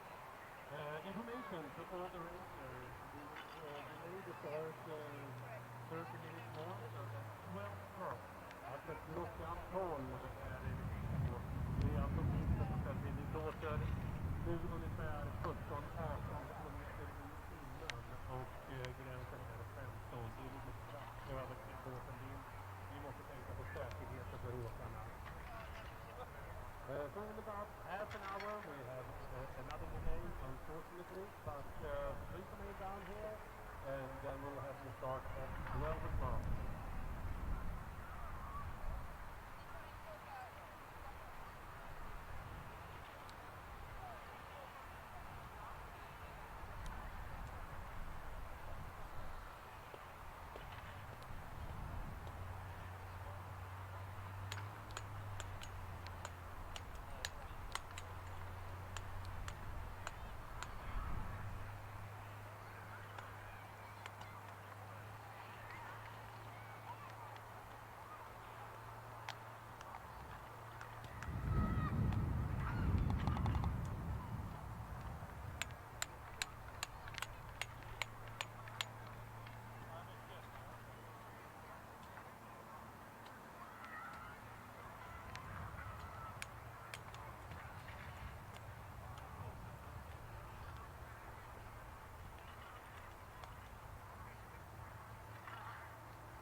Ja, som sagt, det är riktigt tråkigt med vinden här. Men vi tittar på att köra denna VM-final i Viking, alltså klockan 12. Vi blåser lite mycket och vi blåser mest i banan. Vi måste tänka på säkerheten för åkarna. Så vi hoppas och tror att det ska lojna lite grann. För då ska vi sätta igång och köra denna VM-final i Viking om ungefär 25 minuter.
alltså VM-finalen har vi senare lagt ut till klockan 12. Som ungefär 50 minuter. Och har varit så fast att vi kan genomföra detta VM-final i Speed Ski här på Idre.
Ja, som bekant så har vi problem med vindarna här på Stockholm i Fjäll.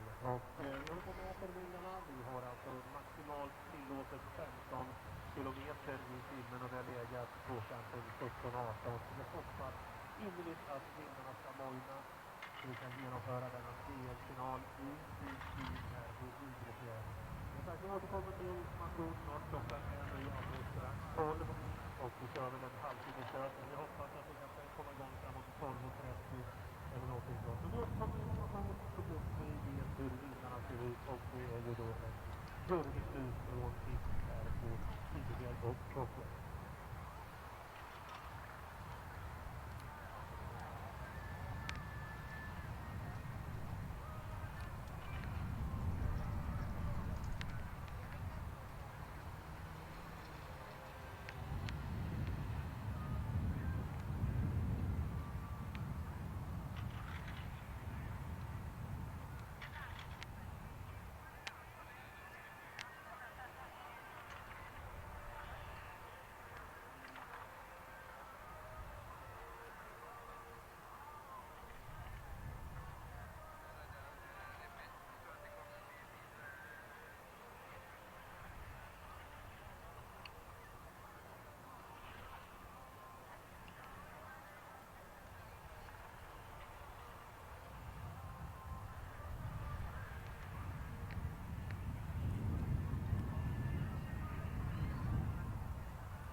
Ja, som sagt, vi räknar med att klockan 12:45, så om lite mindre än en halvtimme, ska vi äntligen kunna genomföra detta finalåk i VM i Speed Ski här på Idre Fjäll.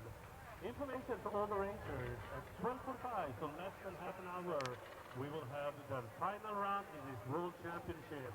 And we are polite in Speed Ski, ladies first, and the S1 category ladies starts first. Continued by the S1 men, and then we continue with the production class. Så alltså SS-klassen, den snabbaste klassen för damer, går ut och vi har sagt nu klockan 12:45, följda av SS-herrar, och sen går vidare med standard och juniorklasserna sedermera. För att kunna avgöra detta världsmästerskap i Speed Ski här på Idre Fjäll i Kocken. Och som sagt, vi hade ett jätteprydligt snyggt backrekord här igår på 180,04 kilometer i timmen.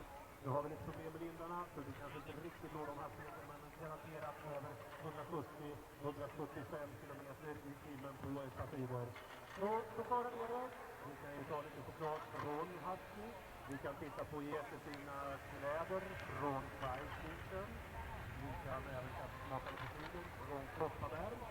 Och vi kan ju smaka på lite energidrycker från Nocco och vitaminbrännor. Och ta lite snack från Mr. Valley här nere. Kanske köpa en hamburgare, gå och mingla lite grann. Snacka med åkarna gärna, de berättar gärna vad det handlar om. Jag får sitta här och tjabbla och rabbla, men att prata gärna med åkarna. Varför de har den här utrustningen och vad de tycker och tänker om detta världsmästerskap här på Idre Fjäll.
Ja, då kan vi passa på i arrangörsstaben och även åkarna. Det finns mat tillgängligt här uppe i klavischer-banderollerna. Information to racers and the organizing committee. There is food available up at the clavischer logo. Jag kan säga det, det finns mycket fördelar med det sen. Bland annat kan åka speed ski och så vidare. Det finns också nackdelar. För det första blåser det. Och för det andra så är det inte för mycket mat och den är för god. Man äter väldigt mycket här uppe. Men så får det vara. Det får vi träna bort när vi kommer hemåt. Jag själv åker till Örebro. Den här tursköna märkesrätten.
Ja, då siktar vi alltså på att vi ska kunna avgöra detta VM i Speed Ski här om ungefär en kvart. Lite mer än en kvart så räknar vi med att vi ska kunna avgöra VM i Speed Ski här på Idre.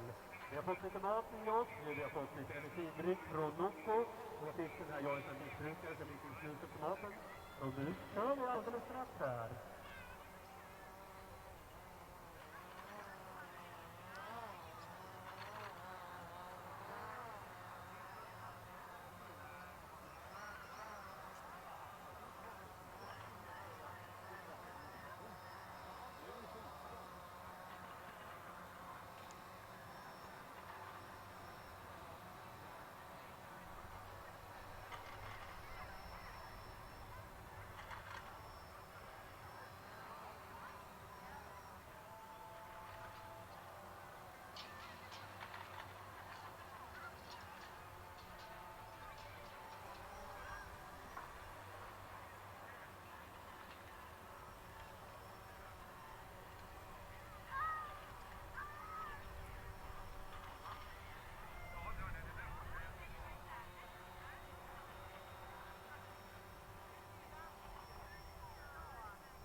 Ja, nu är klockan alltså 12.30 så det är 15 minuter kvar till detta VM i Speed Ski ska avgöras. Vi har haft en fördröjning på grund av den här förbaskade vinden, men nu börjar det mojna.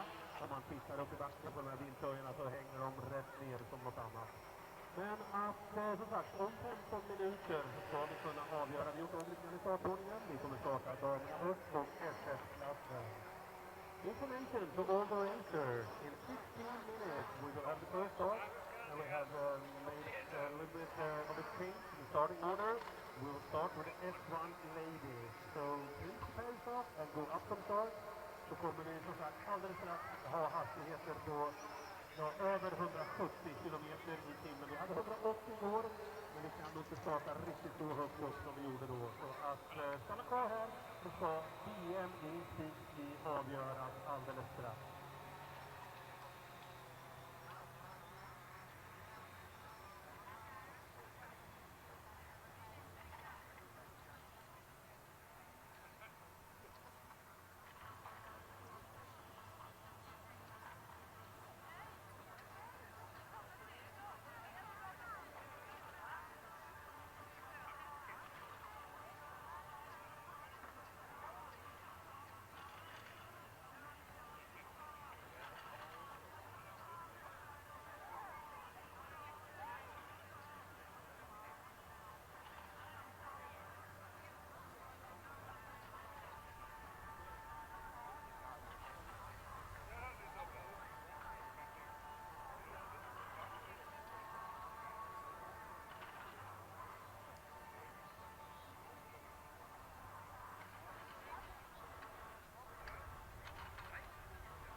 try on your shoes, Christian? Yeah, I think maybe it's faster. Maybe. Or just dive.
How was your first run?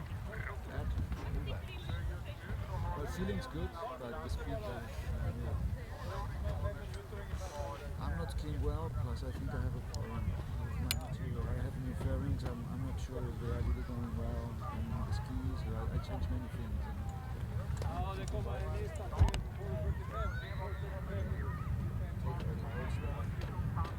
Ideally, you should do one run with the old stuff and one run with the new That's stuff. what I want. Well, the good thing is the same races are there, so then I can compare how far I am. But I see, if I have a bad run, I know usually then I'm 5 minutes away. But now I'm 8. And usually I'm faster than the girls. All the girls, but and all the girls, but the extra. Girls. So I haven't had those for years. I will explain that in Belgium that I get beat by the girls. Tough girls. It's tough girls, and one of the only sports where the girls are pretty close to the men. ¿Has avisado el padre de solterado? No sé, está en la lista de WhatsApp. No tengo ni idea. Además, ahora no tiene tiempo.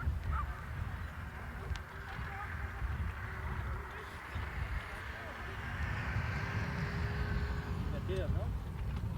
Sí, es primero S1 chicas, S1 hombres, luego vienen los SDH junior chicas, SDH junior chicos, luego SDH chicas.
liten stund så kommer vi skicka vägen för löpare ner för backen.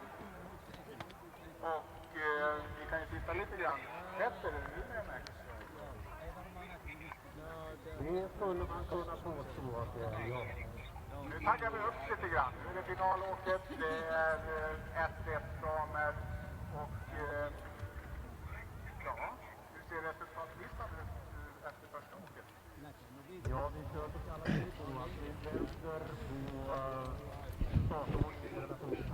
Hello everybody and welcome back to Idre Fjäll, where we're just about to get underway with the slightly delayed second run of today's World Speed Skiing Championship finals here in Sweden.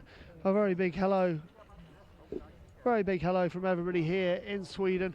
It's a lovely day. The cloud hasn't quite broken as we expected to do, but more importantly what has happened is that the wind has dropped as we expected it to during the course of the early afternoon. So we do have a bit of a delay, but that's the mountains for you. The weather is very fickle, very changeable, but we're just really pleased that we've got a second run underway.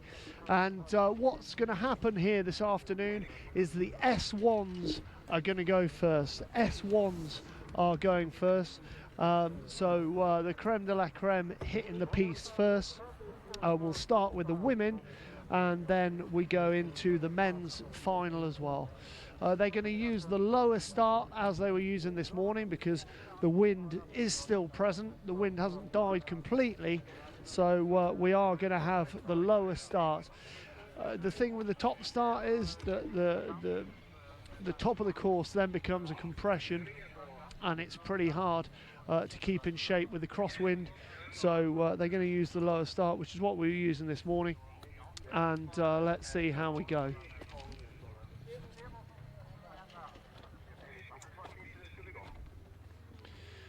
Joining me at the commentary position is a coach from Team GB, Miller Reid, a bit of a speed skiing legend, and we're going to be doing some analysis with him after interviews with the ladies as they finish their runs in this final today here in Idre Fjäll.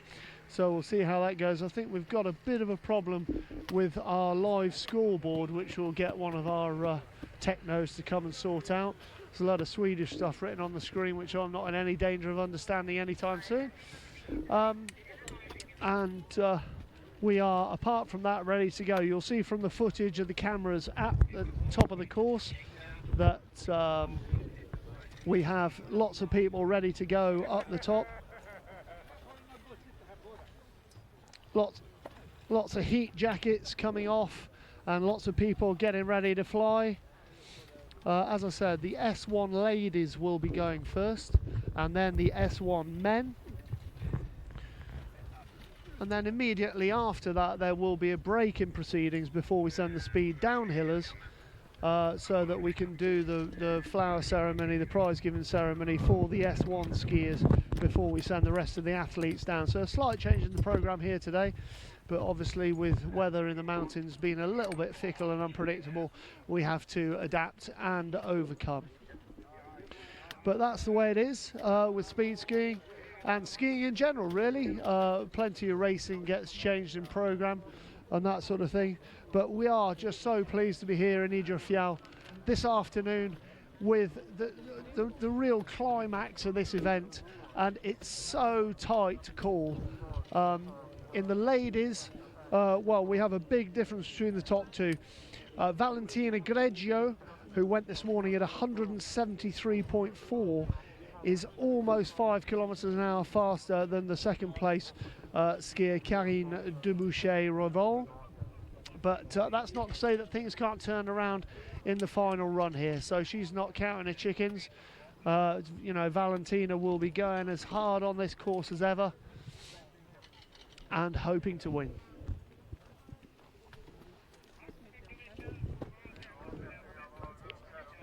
Similarly, in the men's competition this afternoon, very, very tight at the top. There's less than half a kilometre an hour separating the top six. So it's very hard to call as well. You've also got yesterday's record breaker, Christian Janssen, who's a full kilometre and a half behind the leaders at the moment. But again, that can change in the second run. So it's all to play for here in the final run. Now, before we get into what happens this afternoon, I've got Miller Reid joining me for the first half of the S1 final. And just poke your mic round there a bit, Miller. How are you doing? You all right? I'm fine, thank you. Now, Miller, you're here to take us through some of the finer points of what's going to happen here this afternoon. Let's talk about yesterday. One of Team GB's skiers. A bit of a happy ending today because Benja's okay. Yeah, it's good to hear that Benja's back at his feet. He had a really heavy fall, one of the heaviest falls I've seen in a long time. Yeah. And they're off. Here we go. On course is the first lady of this afternoon's session, and on course is Sofia Hedgren, Swedish skier. She's on broken. Course right now. And a bit of a moment there for Sofia, but she's safely into the arrivals racket and the slowdown area. We've got instant scoring as well, so 160.58, Sofia Hedgren, so actually slower than her run this morning. Yeah. But that's the way it goes, isn't it, Mary? Yeah. It's part of the sport. So she's had a not too good second run today. Yeah, sometimes their head starts to play little tricks with them. And if they feel this compression here, it can catch them out if they're not quite ready for it. And for sure. It's a bit of a survival technique. You just you have to brake. Some people don't, but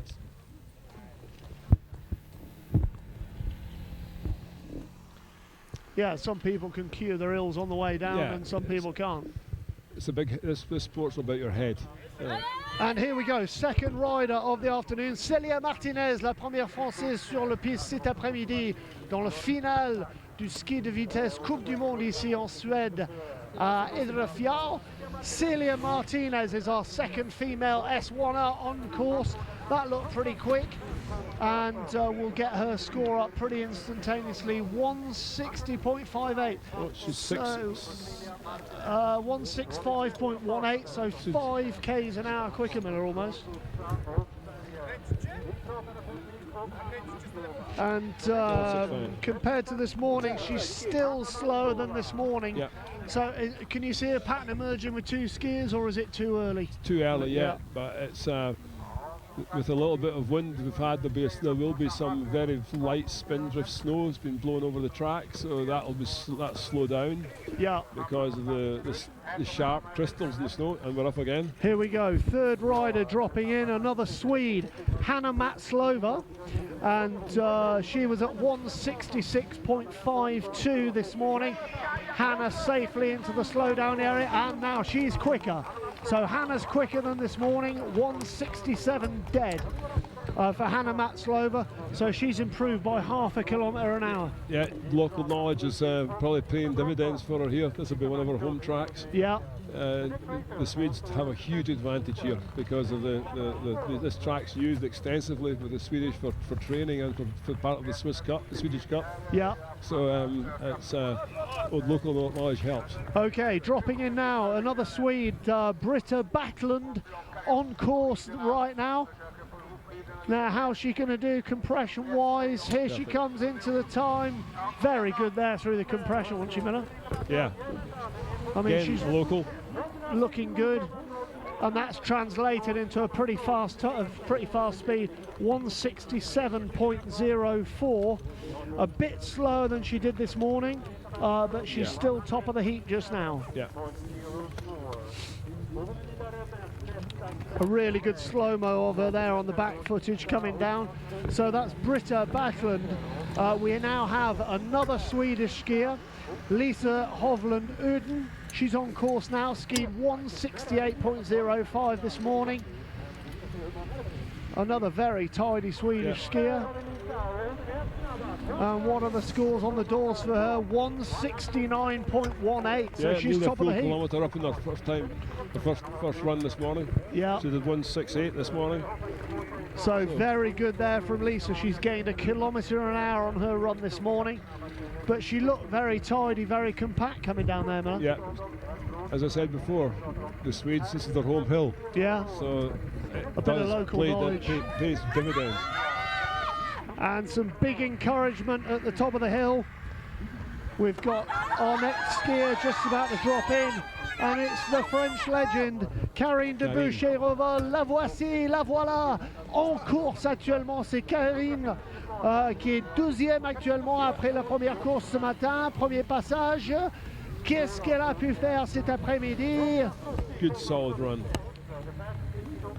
And Miller's immediate reaction is a good solid run, 170.76, so she's really up to game, 2 kilometers an hour on this morning, and that's a great run from Karine. Now what is the response going to be from Valentino Greggio at the top of the course just now? Because I mean that represents a big bump up from Karine, doesn't it, Miller? Yeah, she has been lagging behind Valentino all week. Valentina's an exceptional skier, but Karine has been around for a long time. This lady skied over 150 miles an hour, over 240. So now we've got Valentino Greggio, who's the world record holder at 247 kilometers an hour. I'm sure Valentino will pull something special out of the bag. Yeah, I mean, Karine's brought back 2 kilometers an hour on her from the run this morning, but she was 5 k's an hour quicker this morning, Valentina, than Karine. So let's see what she can do. I mean, we were talking about her technique, how organised she is when she's in motion, and she's just a pocket rocket, really, isn't she? She's so compact. She runs such a flat ski and just does not move. Yeah. So, although I have seen her break once in this track this week, but even with the break, when she broke from her tuck, she was still 3 k's faster than everybody else. And here she goes. She's dropping in right now on course. The leader from this morning, Valentina Greggio of Italy. She's on course, 5 k's an hour quicker than the second place S1 female skier this morning. Here she goes. She's down safely. 171.50. Yeah, slower than this morning, but still fast enough to win the category. Yeah, palpably slower than this morning by 2 k's. Kind of 2 k's an hour. 2.3. So with Karine going up 2 k's and Valentina coming down, that's a really close finish, but she's done enough to win it. Yeah, she's done enough to win it. Good on her. Well, that's great. There you go. You have the results in there. The winner of the female S1 is Valentina Greggio with 171.50. Karine Debouché-Revol second, 170.76, and Lisa Hovland Urden of Sweden, home country skier, in third with 169.18. And we're going to go over to Valentine shortly with interviews with the podium finishing girls before the men start dropping in at the top of the course. Miller, Team GB coach, has very kindly said that he'll stay with us for the start of the men's S1, and he'll talk us through. And here we go. The technique at the start of the men's. We'll stand by to cut to interviews, but for starters, we've got Maxime Riviera. Well, that's a much better run if it's Maxine. Okay, we're going to cut to Valentine over at the leaderboard with some interviews of the fastest S1 women.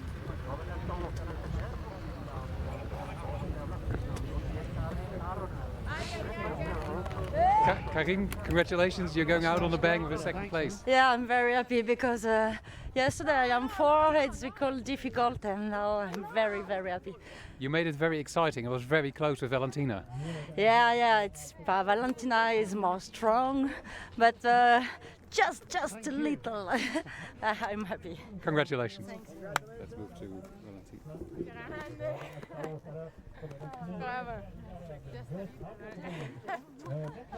You are here. Yeah. Valentina, congratulations, you did it. Thank you. Yes, I did it, but I don't know, now the condition is not very good. It's a little bit windy, but for me it's okay, and the winner, and it's okay. Winner is being okay. It was tight. I mean, Karine came very, very close. Yes. For this race, it's okay. It's not a problem. We will see for the World Cup races in the future. Thank you. Congratulations. Lisa Hovland, congratulations. Third. Are you happy with the result? Yeah, I am. I mean, it's a medal at a World Championship, so I gotta be happy about that. I think you should. Did you have hopes coming here that you might beat Karin or beat Valentina? Last year you were on the same position sometimes as Valentina, so did you have hopes to win at home soil perhaps? Yeah, I mean, of course, you gotta believe in yourself. So I had hopes, but it was a close race this last run, but I'm happy. You'll be back for the rest of the season, I suppose. Yes, I am. Congratulations, thank you. Okay, so we're back onto the hill. Some insight from Valentine there with the girls who've hit the podium in the women's S1. We have a current leader in the men's S1 of Joos van den Dries, who is Belgian, and he's currently clocked 166.05. How's that compared to this morning? He's 3k an hour quicker than he was this morning, so that's a hell of an improvement from Joos van den Dries. Same speed as he had yesterday. Yeah. At the end of the day. So a big improvement on this morning, Miller. Yeah. That could be a sign of things to come. Next athlete is on course right now. Dropping in is Johann Holmgren, one of our Swedish speed skiers here in the male S1.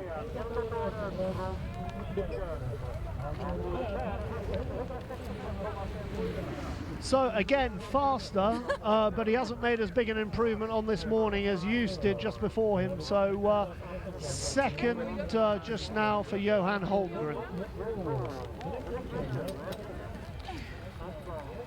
So we've got Team GB coming up very soon in the form of Jan Farrell, but we have Tommy Jachou on course right now. Voilà le Français Tommy qui fait sa deuxième tentative de la journée. Le voici, le voilà, assez compact sur son deuxième run, mais c'est pas transféré dans un kilométrage au chrono très impressionnant par rapport à ceux qui sont passés avant lui. 1,63,16 qui lui mène en troisième position jusqu'à maintenant pour Tommy Jachou.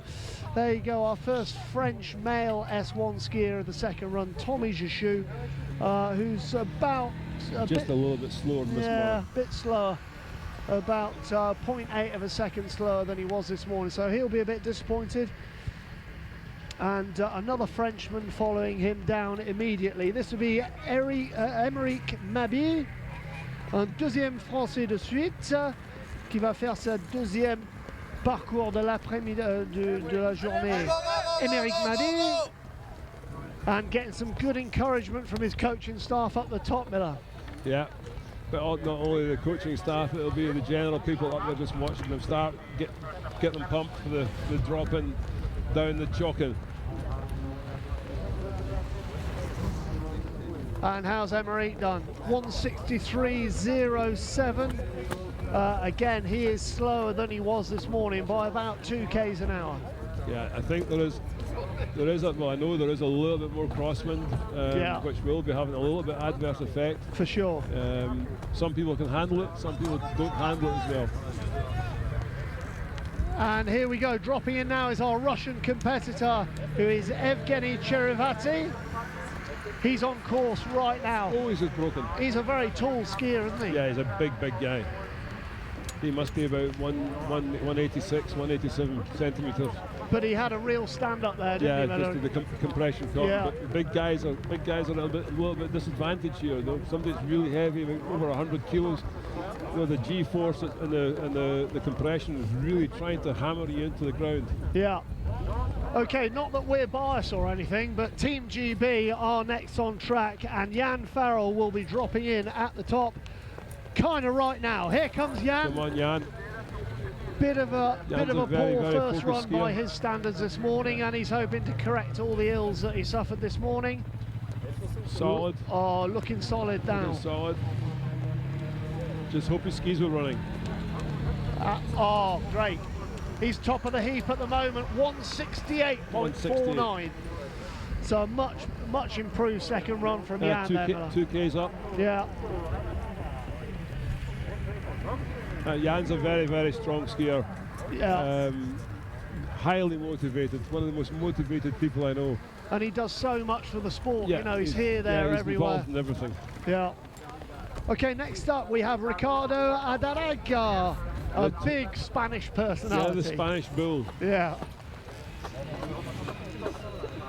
And he's kind of single-handedly developed Spanish speed skiing, hasn't he? He's such a character. Well, he's just bringing people in with him. Actually, in conjunction with Jan, they've been instrumental in keeping speed skiing going in Andorra and Gran Valira, and it's brought on a whole lot of new skiers from Spain. Which is great, you know, just sucking people into an exciting whirlpool by their sheer enthusiasm for the sport. Now, Ricardo's been outdone by Jan, because Jan skis for Team GB, but he lives in Spain. Ricardo's 0.06 of a second behind Jan. So Jan's still top of the heap at the moment. But as I say that, Robert Samuelson comes down 169.85. So well done to Robert. And that's a palpable improvement on this morning. He's got himself about an extra 0.7 of a kilometre an hour there, and big support for him here because he's Swedish. So well done to the fans for cheering him down and supporting him. Next on course, Daniel Raab had a bit of an indifferent morning this morning, but a big prospect, Miller. Yeah, Austria's got a massive program in speed skiing now, and they are bringing on new skiers from Alpine, from Alpine base, and Daniel's one of them. Exciting future for him. And here he goes right now into his tuck, dropped into the cliff. So that's our first Austrian on course in the men's S1 final. Here he comes. What's he going to do on the gun?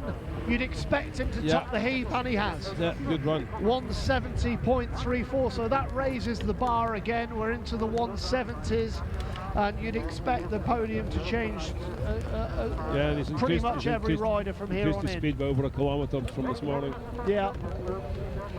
So some having a better second run, some having a worse run, and the elements that you have to deal with, like you say, some are better at coping with the crosswind. Yeah. Others are better at coping, you know, with a bit of a change on the ground. Now, this is not a big track, but it's really intimidating because it's so steep, and the acceleration here is just incredible. So a lot of people, some people don't give it the respect that actually is due. It's a really, really tricky track. Yeah, yeah. It's really tricky. So we've just got a bit of a delay before they send the next skier. And that is Olaf Abramson, another of our Swedish skiers. He's at the top right now, getting ready to drop in, and the course director's just held him at the top for a second.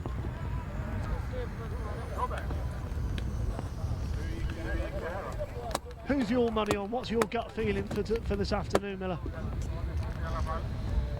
Jan was kind of of the impression that the Austrians were going to push through and beat the Italians. It's a real fight. It's a real fight. There's 5 people that can do this. The Oregoni brothers, Manuel Kramer from Flachau in Austria, Klaus Schwarzhammer from Bad Mittendorf, and Christian Johansson. Oh, he's very skiers right on the course. Very skiers right there from Olaf Abramson, who skied 168 point. Yeah, he's slower than he was this morning, but he got very fast skiers right there. 166.09. He's lost a couple of kilometers an hour on this morning.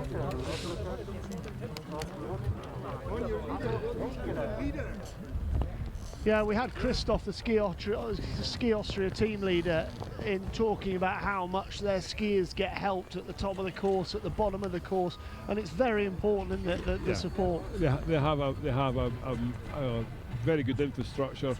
They're heavily supported, but that makes all the difference because when they go to the top or at the bottom, there's team members and coaches and support staff helping them.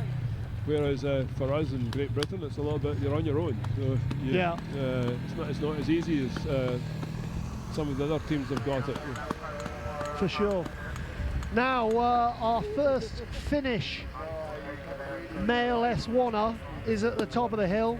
Hannu Heikkilä, who skied 169.11 this morning, just composing himself and getting ready to drop in at the top. And the Finn's been a bedrock of speed skiing forever now, really, Miller. Yeah. There's one of the guys that's come back from out of retirement, Jukka Vitasari. Yeah. It's good to see him back here. And he's right in the mix this Jukka's afternoon, a phenomenal skier. With Jukka coming back, that's brought a whole lot of other people back with him.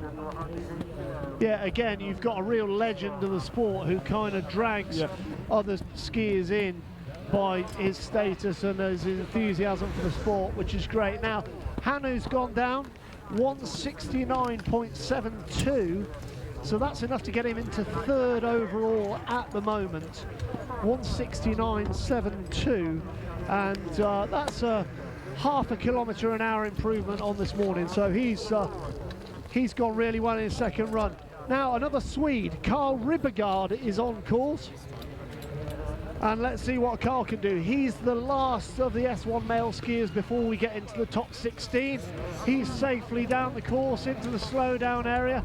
A big snow plough from him.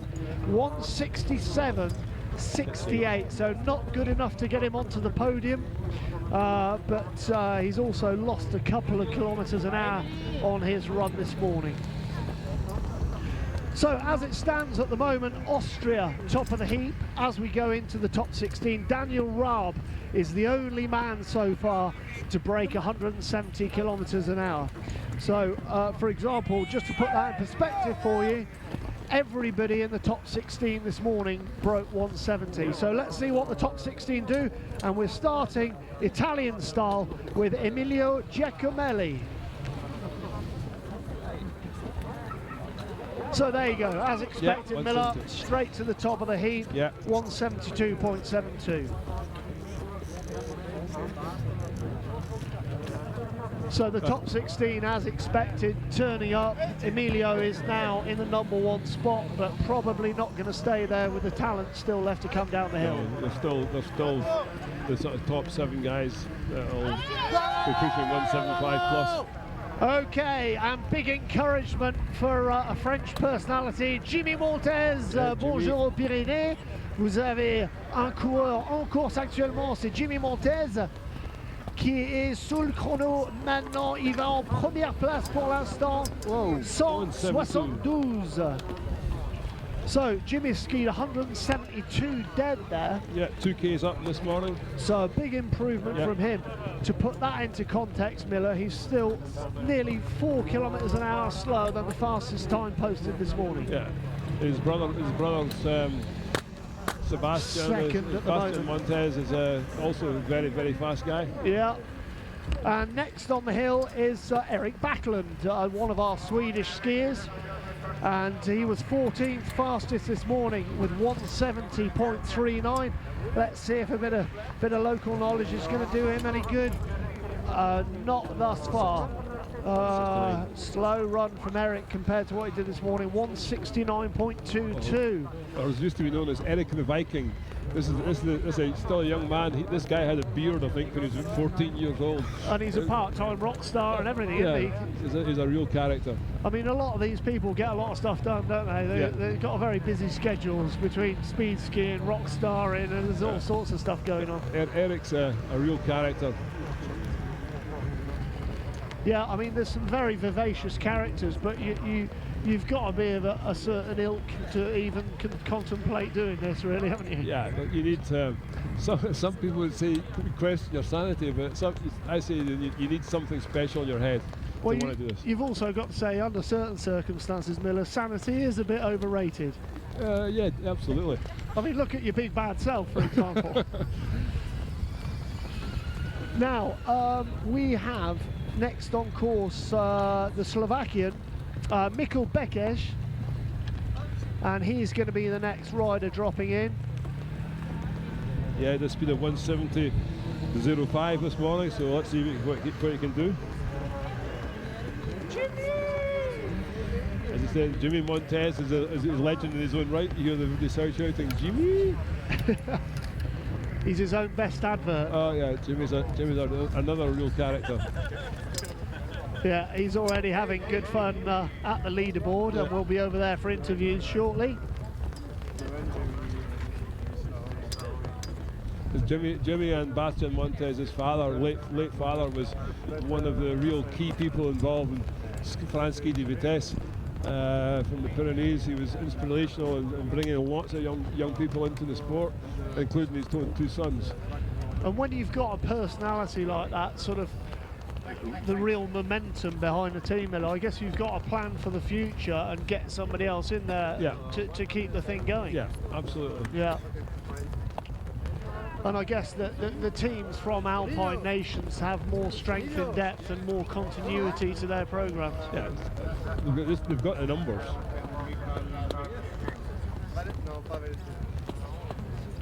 Also, their father was involved with a junior speed ski cup in France called the Quicksilver Challenge. Yeah. So children from ages of 12 to 16 are going around France racing in small tracks, which brings, you see the size of the French team they've got here. Yeah. That's partly because of the Quicksilver Challenge. And it's very interesting at what ages people start in different countries, and some countries more risk averse, would you say, with the youth? Yeah, in France they're starting at 12 years old. Yeah. And at 16, some of these children are racing at 150 kilometres an hour in these races in the Quicksilver Challenge. Yeah. I mean, it's very impressive, isn't it, that there are people prepared to coach children of that age, and also that there are parents prepared to put the faith in the coaches to actually train them to do stuff. We delayed, maybe the wind up there's a little bit windy at the moment. So. Yeah, I mean, the flags are a pretty good indicator. Yeah. We said that at the jury meeting, if we have to hold for a few minutes because of the wind, then we'll hold. Yeah, I mean, the safety of the competitors is always the overriding factor, obviously. It's absolutely paramount. Yeah. And you know, we're not talking about walking along the high street. This is by definition more dangerous than a lot of other sports you can do. And you get occasionally highlights of that fact, such as yesterday, and unfortunately accidents do happen. Yeah. But needless to say, the organisers, the FIS, the course controller, everybody limits those dangers as much as possible. Any high-speed sport has its inherent dangers. All you can do is try and minimise them the best you can. But if you're basically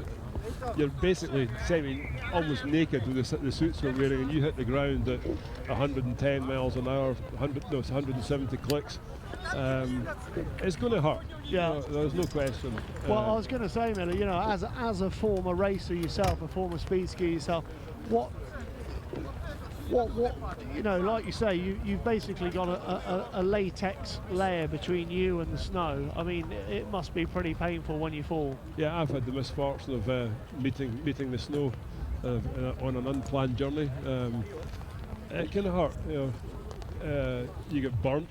The friction off the snow burns your suit, burns through your suit, burns into your skin.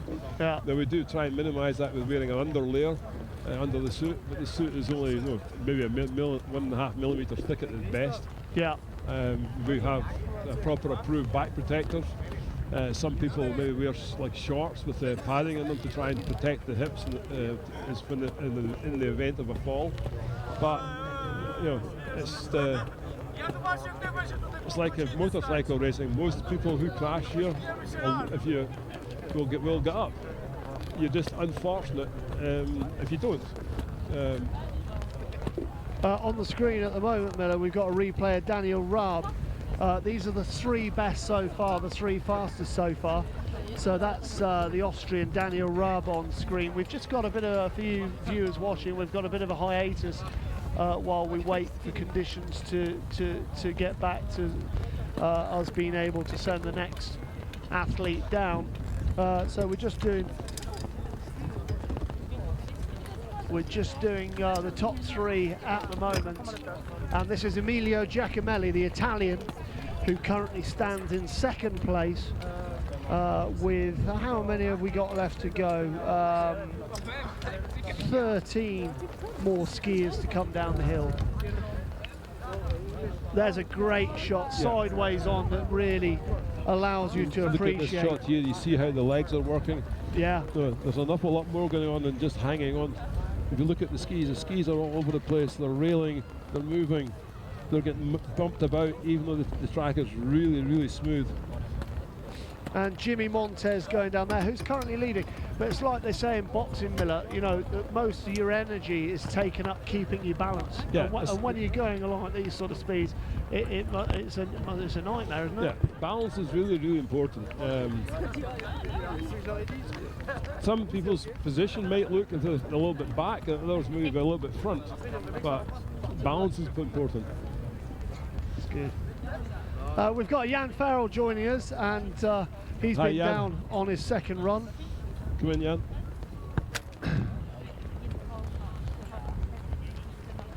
Just a second, here's Jan coming on. So we're going to have some horse's mouth analysis now as somebody who's just launched himself down this cliff. Jan, a big improvement on this morning. How did you feel?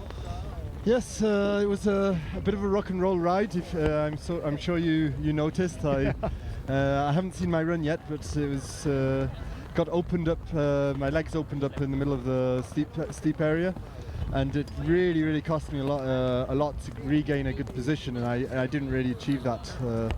So that explains the lack of speed. And again, I went a bit far left. So certainly I know where my mistakes were. Right, here you go, Jan. You're on screen now. This is Jan Farrell's run just now, the second run of the day. So that's not bad, but there you can see my legs start creeping. Oh, yeah. Yep, and that's not fast. So yeah, again I get moved over to the left. So not as bad as the previous run, but pretty much the same problem. Too wide at the end of the steep part, and I was fighting back into position. And you can see there I'm too wide, and I'm trying to close the legs, but it didn't quite happen. Had fun, and I just have to say that I attacked, and I attacked again, and I gave it everything that I had. Just the mistake, the ski that I caught in the middle of the steep part, I didn't manage to recover that. So obviously I'm not satisfied with the result, but I am satisfied with the effort. I gave it 100%. Yeah, I mean, that's all you can do. As we've been saying all day, once you're on track, it's a case of adapt and overcome, and the problems you have on your run down the hill, you have to deal with at the time. And going along at speeds like you are, it's very difficult to correct all those problems and transform it into a fast time. Yeah, so you can see there in the slow motion that's where I'm not able to recover back into the flat skis, and I was fighting. I was trying to do everything possible, but yeah, it was too late. Once I got into a bad position, I was not able to recover it. Someone like Simone is excellent at that. He managed to get his knees out and bring the legs back in. I wasn't, so you can see where the speed went there. So we've got Jimmy Montez at 172. He's going to be very happy with that. Yeah, big improvement on this morning. But yeah, tell us about the conditions at the top of the course compared to this morning. How have things changed? Yeah, well, certainly the wind is strong in the waiting area. You can see the athletes covering up and trying to keep warm. Yeah, there's footage there of psychologically. Michael, the Slovakian skier, Mikkel, who's next down, has just been rubbed by loads of people helping him keep warm. Looks like he's actually coming down now. It does, yeah. He's getting ready to pull the trigger. Yeah. And here he goes. He's on the start line, getting ready to drop in. This is competition resuming. Mikkel Bekes is on course right now for Slovakia. Nice start. Moving around a bit. Nice line straight in the middle, a bit high.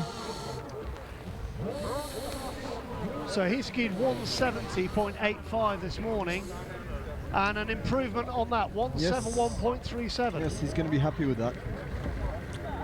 But like you say, Jan, he had a very good start there, and he's managed to transform that. Yes, he's a strong skier. I mean, you can see the mistakes.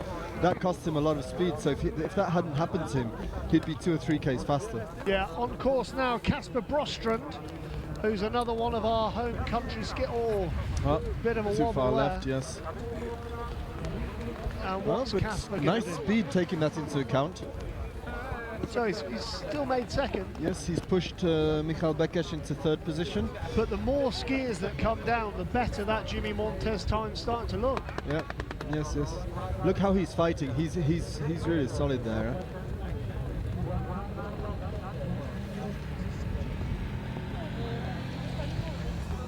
Yeah, we've got Juan Carlos at the top now. Yes, he's actually from my ski club.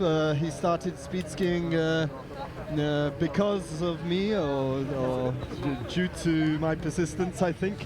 Well, he's an amazing, talented alpine racer, and we're happy to have him here representing Spain.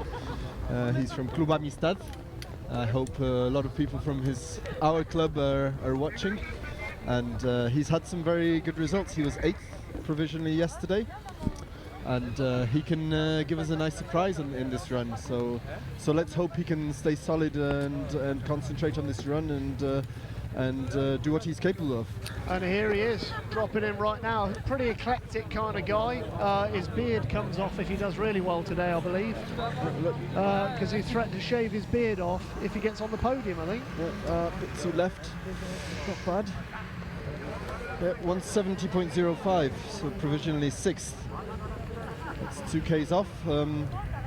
He's capable of better than that. His start was maybe not energetic enough, and you can see there he's quite wide, railing a bit. But he is fighting. You can see he's wanting the speed. Now we've got Ritto coming down next, our Swiss speed skier, Ritto Eigenmann, who's on course right now.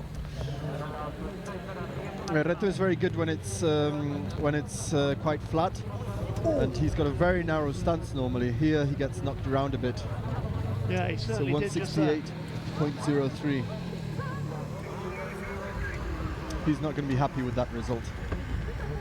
That's slower than me, and he's been beating me this season. You can see how wide he is there, and he got lifted up, and yeah, I mean he's 4k an hour slower than he was. Oh wow, this he got opened up a lot. Yes, had a pretty big moment towards the bottom there, didn't he? Okay, next up is Mats Abramson, and he's Swedish. He's a strong skier. Nice line, nice in the middle. 71.30.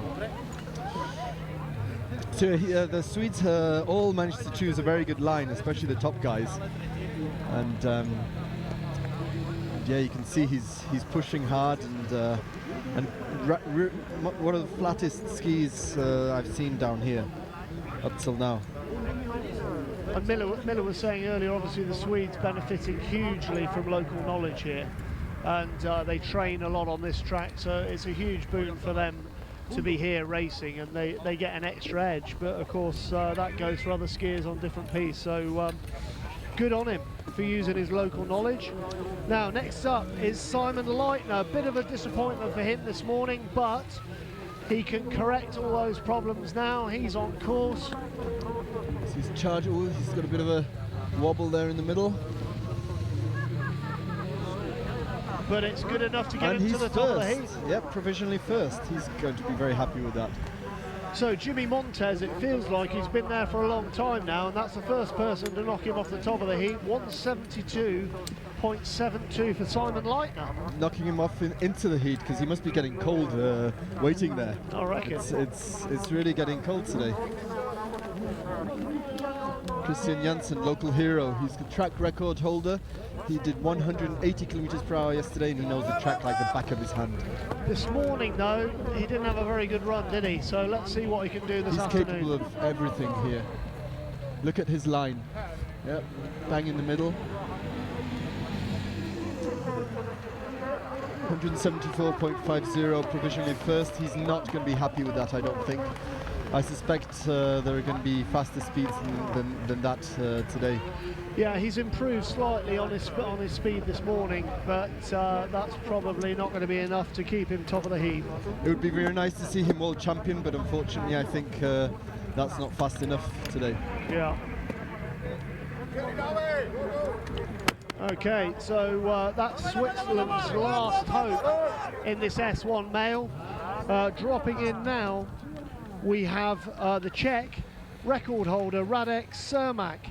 who's on course now. Radek Čermák is an ex-ski cross racer, very talented. Too far left.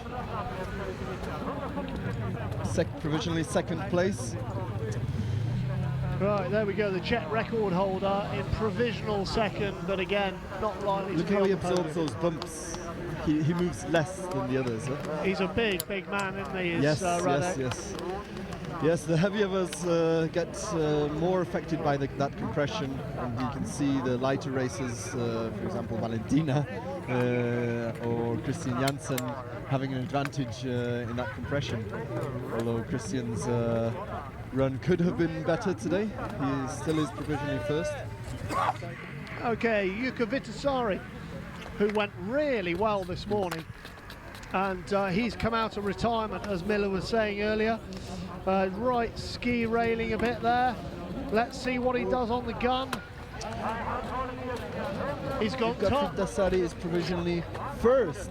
He has a very aggressive position, very far back. He is letting those skis accelerate, and I'd say it's an aerodynamic disadvantage, but he manages to get very high speeds for that position. It's almost unexplainable. But a lot of things in sport are, and unorthodox styles can win. Look at Lee Trevino. Now on course now we have Manuel Kramer. Kramer 3 times Kitzbühel, nice run, provisionally first, 176.66. I mean, wow, what a run. He looked really fast going through there. He's such a talented skier, it's amazing. And that really takes the bar a lot higher, doesn't it? I mean, that's 2 kilometers an hour, almost quicker than Jukka Vitasari. Look, he's a fighter. Huh? Look how flat his skis are in the timing and how close together. That explains the speed. That could be a very, very, very fast speed. And his Austrian compatriot Klaus Schrotterhammer on course now. Again, very reassured after the first run this morning. Wow, what's Klaus done? Second, 176.03. So he's about half a kilometre an hour behind his countryman Manuel Kramer at the moment.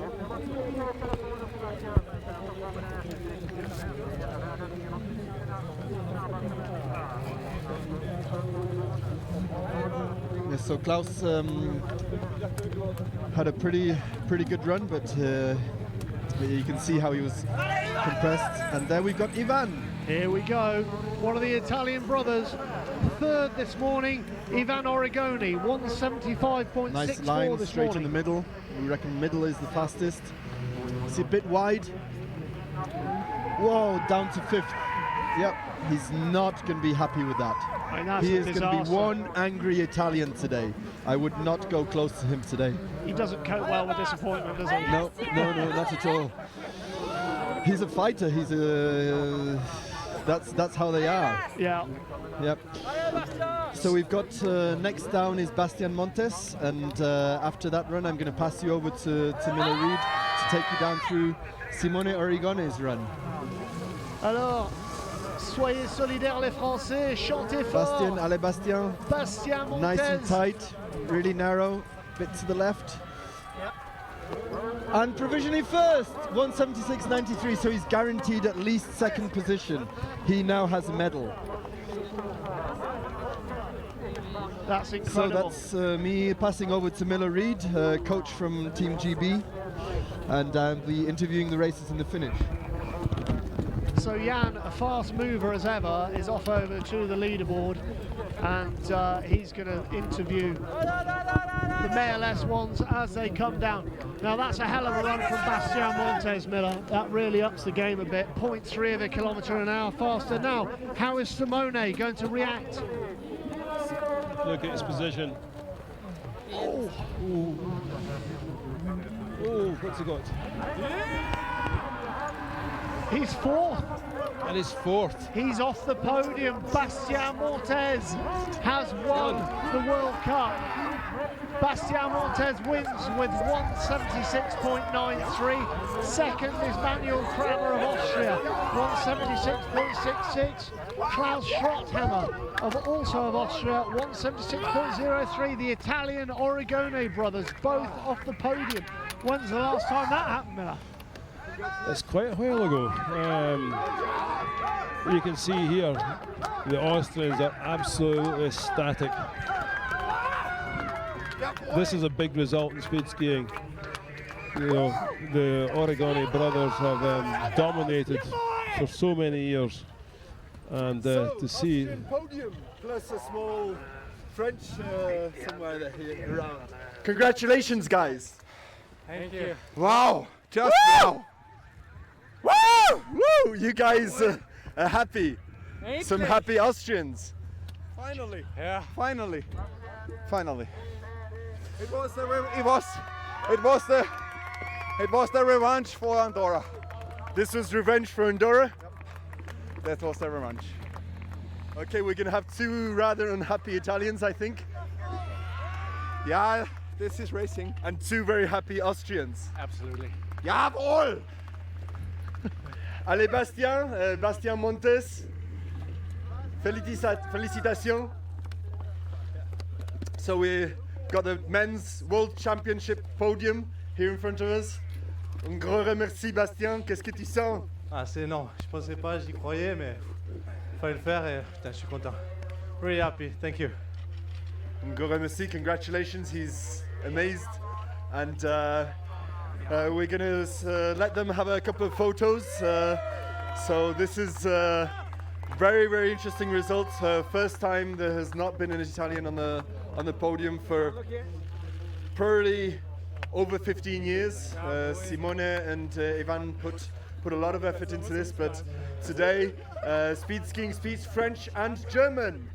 Congratulations to the winners. The winner and second and third are very, very happy. Manuel Kramer is absolutely thrilled. He has just come back from injury. He's switched from alpine skiing to speed skiing, and we've got congratulations from Simone. Thank you for coming, Simone. Means a lot to us. And tell us about Bastian's run, Manuel. Incredible. I thought maybe I can beat him, but no, it's an incredible job. It's nice to see Bastian winning again. It's also from an injury back, and yeah, it's a nice podium, two Austrians on the podium, and now we celebrate it. And Bastian, what do you think of your Austrian friends or your new podium friends? I'm really happy for them, but they usually can win and be on the podium, so I know that it can be fast. And today was a good race. Waiting a little bit, but it was amazing, and now we can have a really, really good night. What's going to happen tonight? Me and Manuel, we have to study, and on Monday we leave. Oh, it's fantastic. The way I saw you go down. Your runs were fighting. The three of you were really looking for that speed. I was watching your runs live. I saw your slow motion. Each one of you had a different line. Each one of you was fighting for that perfect position, and you're amazing athletes. Who's going to be on the podium in the next World Championships in 2019? Maybe, I'm almost a granddaddy here, so we will see. But yes, it's going to be an interesting end of the season. We've got Andorra next, 3 World Cups scheduled for the second week in April and second weekend of April, and we'll be having some fun watching that. So congratulations, guys, and let's celebrate.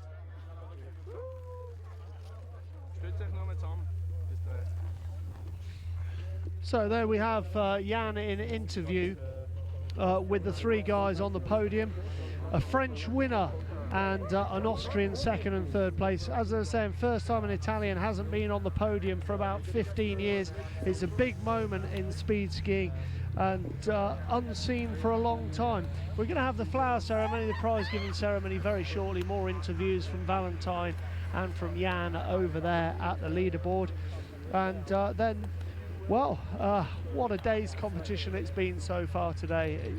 We knew there was going to be a twist in the tail of the final because the first half a dozen was so tightly packed together, and it didn't disappoint. What an incredible event to have as the first ever live coverage in its entirety World Speed Skiing event. It really has been a fabulous day and a fabulous weekend on the hill from here at Idre Fjäll, and long may it continue. Live speed skiing courtesy of the FIS, and beautiful, beautiful mountains like here in Idre Fjäll.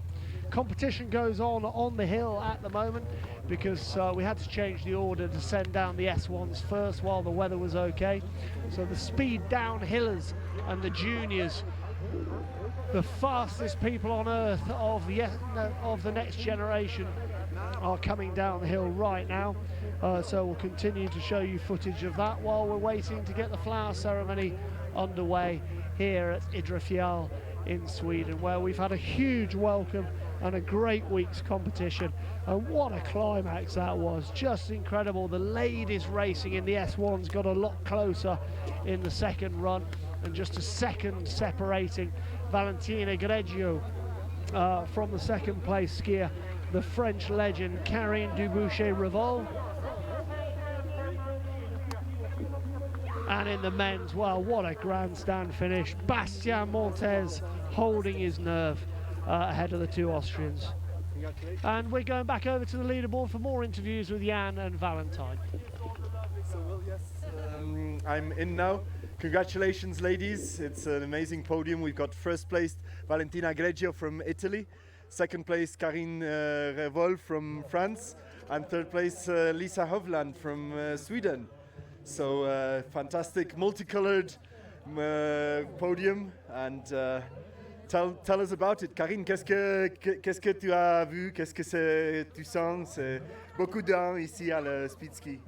Ouais, pour moi c'était vraiment de venir ici, de faire un podium, c'était vraiment l'objectif. Donc je suis vraiment très très contente parce qu'hier j'étais très loin. Donc aujourd'hui je reviens tout près de Valais et c'est un grand moment. Sauf que c'est mes derniers championnats du monde, donc c'est génial. Yes, Karine is very happy with her run. She says it's her last World Championships. She came here with an objective of a podium. She's achieved it, thrilled. I think we've got one happy mother and one big party tonight. Yeah, yes. big party. Lisa, I'm just going to come in front of the camera. Lisa, congratulations. Home podium, home track. Yeah, it's nice. I'm happy with it. It was fun racing here today. How was your run? I got a little bit high before the first timing, but managed to keep it together to get on the podium, so I'm happy with that. Great, congratulations. E vale. Allora. Congratulations. Congratulations. Thank you. How many more after this? I don't know. We will see. Your skiing is incredible. I was watching your run, so flat, so controlled. I don't know. This run was not a good run, but for the World Championship, it's okay. I'm winning. I'm the winner, and it's okay. I'm scared of what I'll see when you do a really good run. So yeah, no, this is going to be a big celebration. It's at least we have an Italian on the ladies' podium. We'll be going over to speak to Ivan and Simone because it's going to be a difficult day for them today. But if you want, you can send them a message live now for their fans. Well, I don't know what we can say to the. It's the sport, but they were fighting. Yes. Maybe they can try from 2 years. I don't know. Or in Barca or in Andorra for the final of the World Cup. Well, they can try again. Yes, Andorra especially is a track which is very good for Ivan and for Simone as well. It's going to be interesting. Certainly the new nations are coming in strong. The Austrians, Bastian coming back from a knee injury. It was amazing. I'm happy. So congratulations. I'll leave you to do some photos and we'll see you at the party.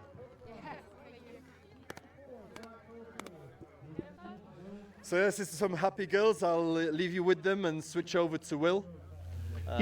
Yeah, thanks very much, Jan. And like you say, 3 very happy ladies there, and rightly so. We're going to show you the top 3 runs now of those 3 ladies in reverse order. And in third place there was Lisa Hovland Urden. And here she goes. Like she said, she got a bit high towards the start of the timed area, but she'd done really well up to there. And therefore, you know, the scores on the doors don't lie. She got the speed and she managed to do a run of 169.18. And then, of course, the French legend, Karine Dubouché-Revol. And what a character she is. And when Jan said that she was going to party hard tonight, she certainly didn't deny it in any terms whatsoever. Félicitations à la Française que vous êtes en train de voir rediffuser son deuxième run de cet après-midi. Karine Dubouché-Revol dans sa dernière saison, vingtaine de saisons de ski de vitesse pour elle. Et elle a fait 2e sur le podium aujourd'hui. Alors félicitations à elle. Et voici la vainqueur de ce course aujourd'hui, Valentino Greggio. Here's her run, her second run of the day today. Now things got a lot closer in the second run. Valentina was a bit slow, had a couple of problems as she was explaining in an interview with Jan there. And Karine got 2 seconds quicker than her run this morning, so very, very tight at the top of the female S1 course. We're now moving on to reruns of the men's, and this is Klaus, who was 3rd place. Klaus Schrotthammer of Austria, and the Austrians absolutely ecstatic this afternoon. And they really were. Manuel Kramer coming down in 2nd. The first time an Italian hasn't been on the podium in 15 years, because, oui, c'est la grande nouvelle, the big news of the day, Bastian Montez has won this World Cup Speed Ski final day. And here he is now coming down. This is a rerun of his winning run today. What a result. The Austrians are ecstatic with their results, as they should be. Bastian Montez as well is just overjoyed. The Oregoni brothers must be pretty gutted. We've got the flower ceremony coming your way right now. We can get underway with that. And there is obviously live footage on the hill still ongoing with the speed downhillers.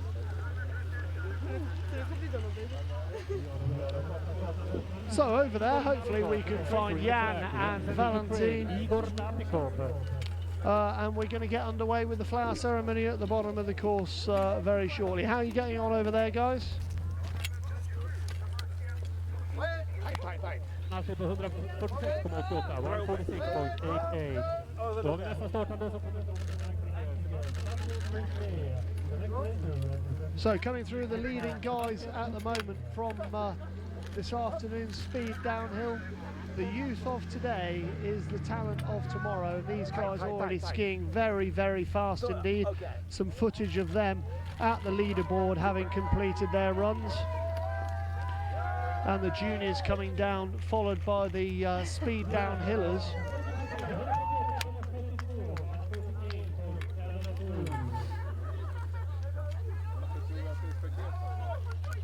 And when these guys have had their photo opportunities, we're going to move into the flower ceremony over there with Jan and with Valentine.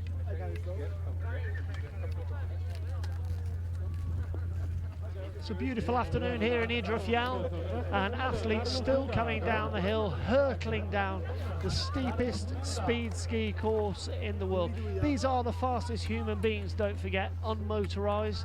This is the fastest sport in the world, gravitationally, unassisted power, and you have to take your hats off to all the athletes on this hill today.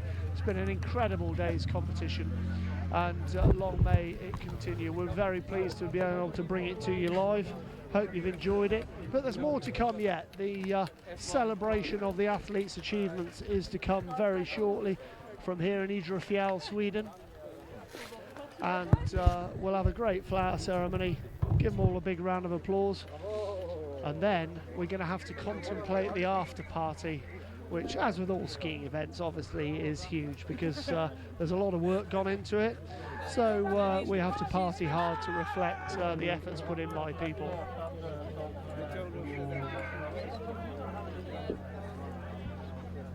It's a very good gradient shot of the course there from the mid camera going across the course. Just shows you how steep this course is. 52 degrees of pitch.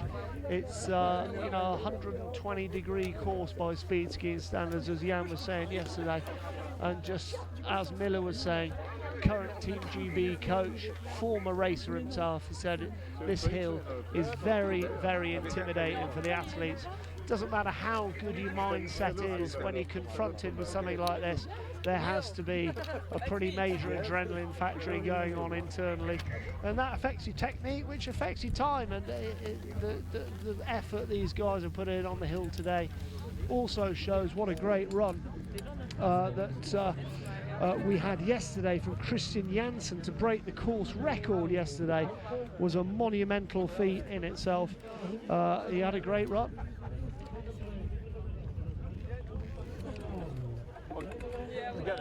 Also, don't forget that there's more to come from Andorra later in the season. In April is the World Cup finals, and I'm sure these guys will get organised to get that live as this event is today, which is great news.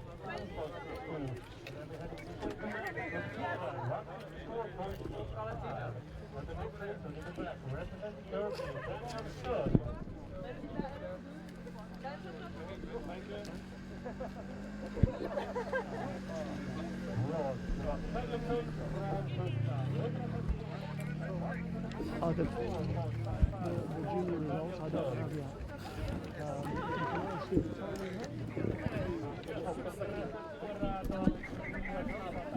So one of the juniors come over and asked me for her times, because she's pretty desperate to find out how she's done. And racing ongoing, as I was saying, on the hill here in Idre Fjäll at the moment. The big guns have been down, but the youth of today is the talent of tomorrow, and they come on really quickly, these skiers. There are 16-year-olds hurtling down the hill today who get a special dispensation to race. Speed skiing, Valentino Greggio of Italy.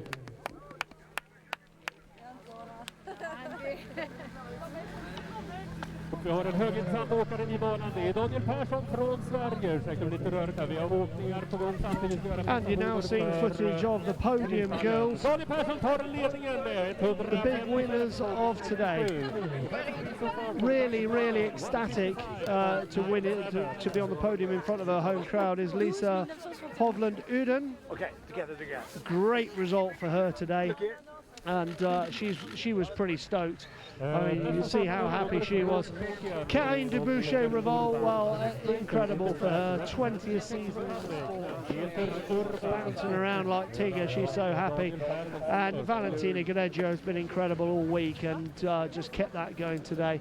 A great result for her too. Moving on to the men's result, as I was saying just now, that the Austrian camp will be bouncing around with joy. Okay, I think we're going back over to the leaderboard for the flower ceremony. And the silver medal, also from Austria, Manuel Kramer. And on the first place, and world champion in speed skiing, representing France, Bastian Montez.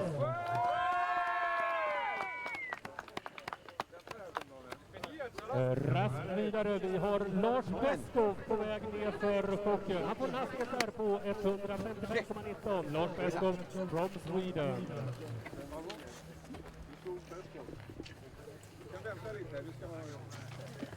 Vi fortsätter med nästa startande som kommer från Tyskland och heter då Markmann. The next racer representing Germany. Markmann. So far, fastest one Peter Urban, then Daniel Persson and Lars Beskow. But in the track from Germany, Markmann. Och han tar ledningen 100. And there are the three guys celebrating their wins. Bastian in the middle, the French skier, and the two Austrians either side of him. Manuel, who's done a great job today. What a great place for him.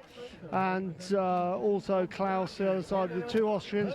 That's the end of our coverage for today. Thank you very much for joining us for the final of the World Speed Ski Championships from here in Idre, Fjäll, Sweden. And we'll catch you again for another broadcast soon. Have a great day. Ball ski! Put your hands up in the air.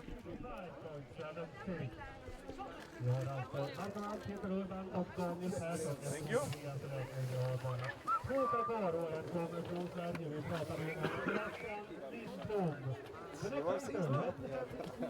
Looks like you. Wasn't expecting it. I was just in Canada to train and to be back. Yeah, but that's often best from the beginning. Just seeing Top pressure.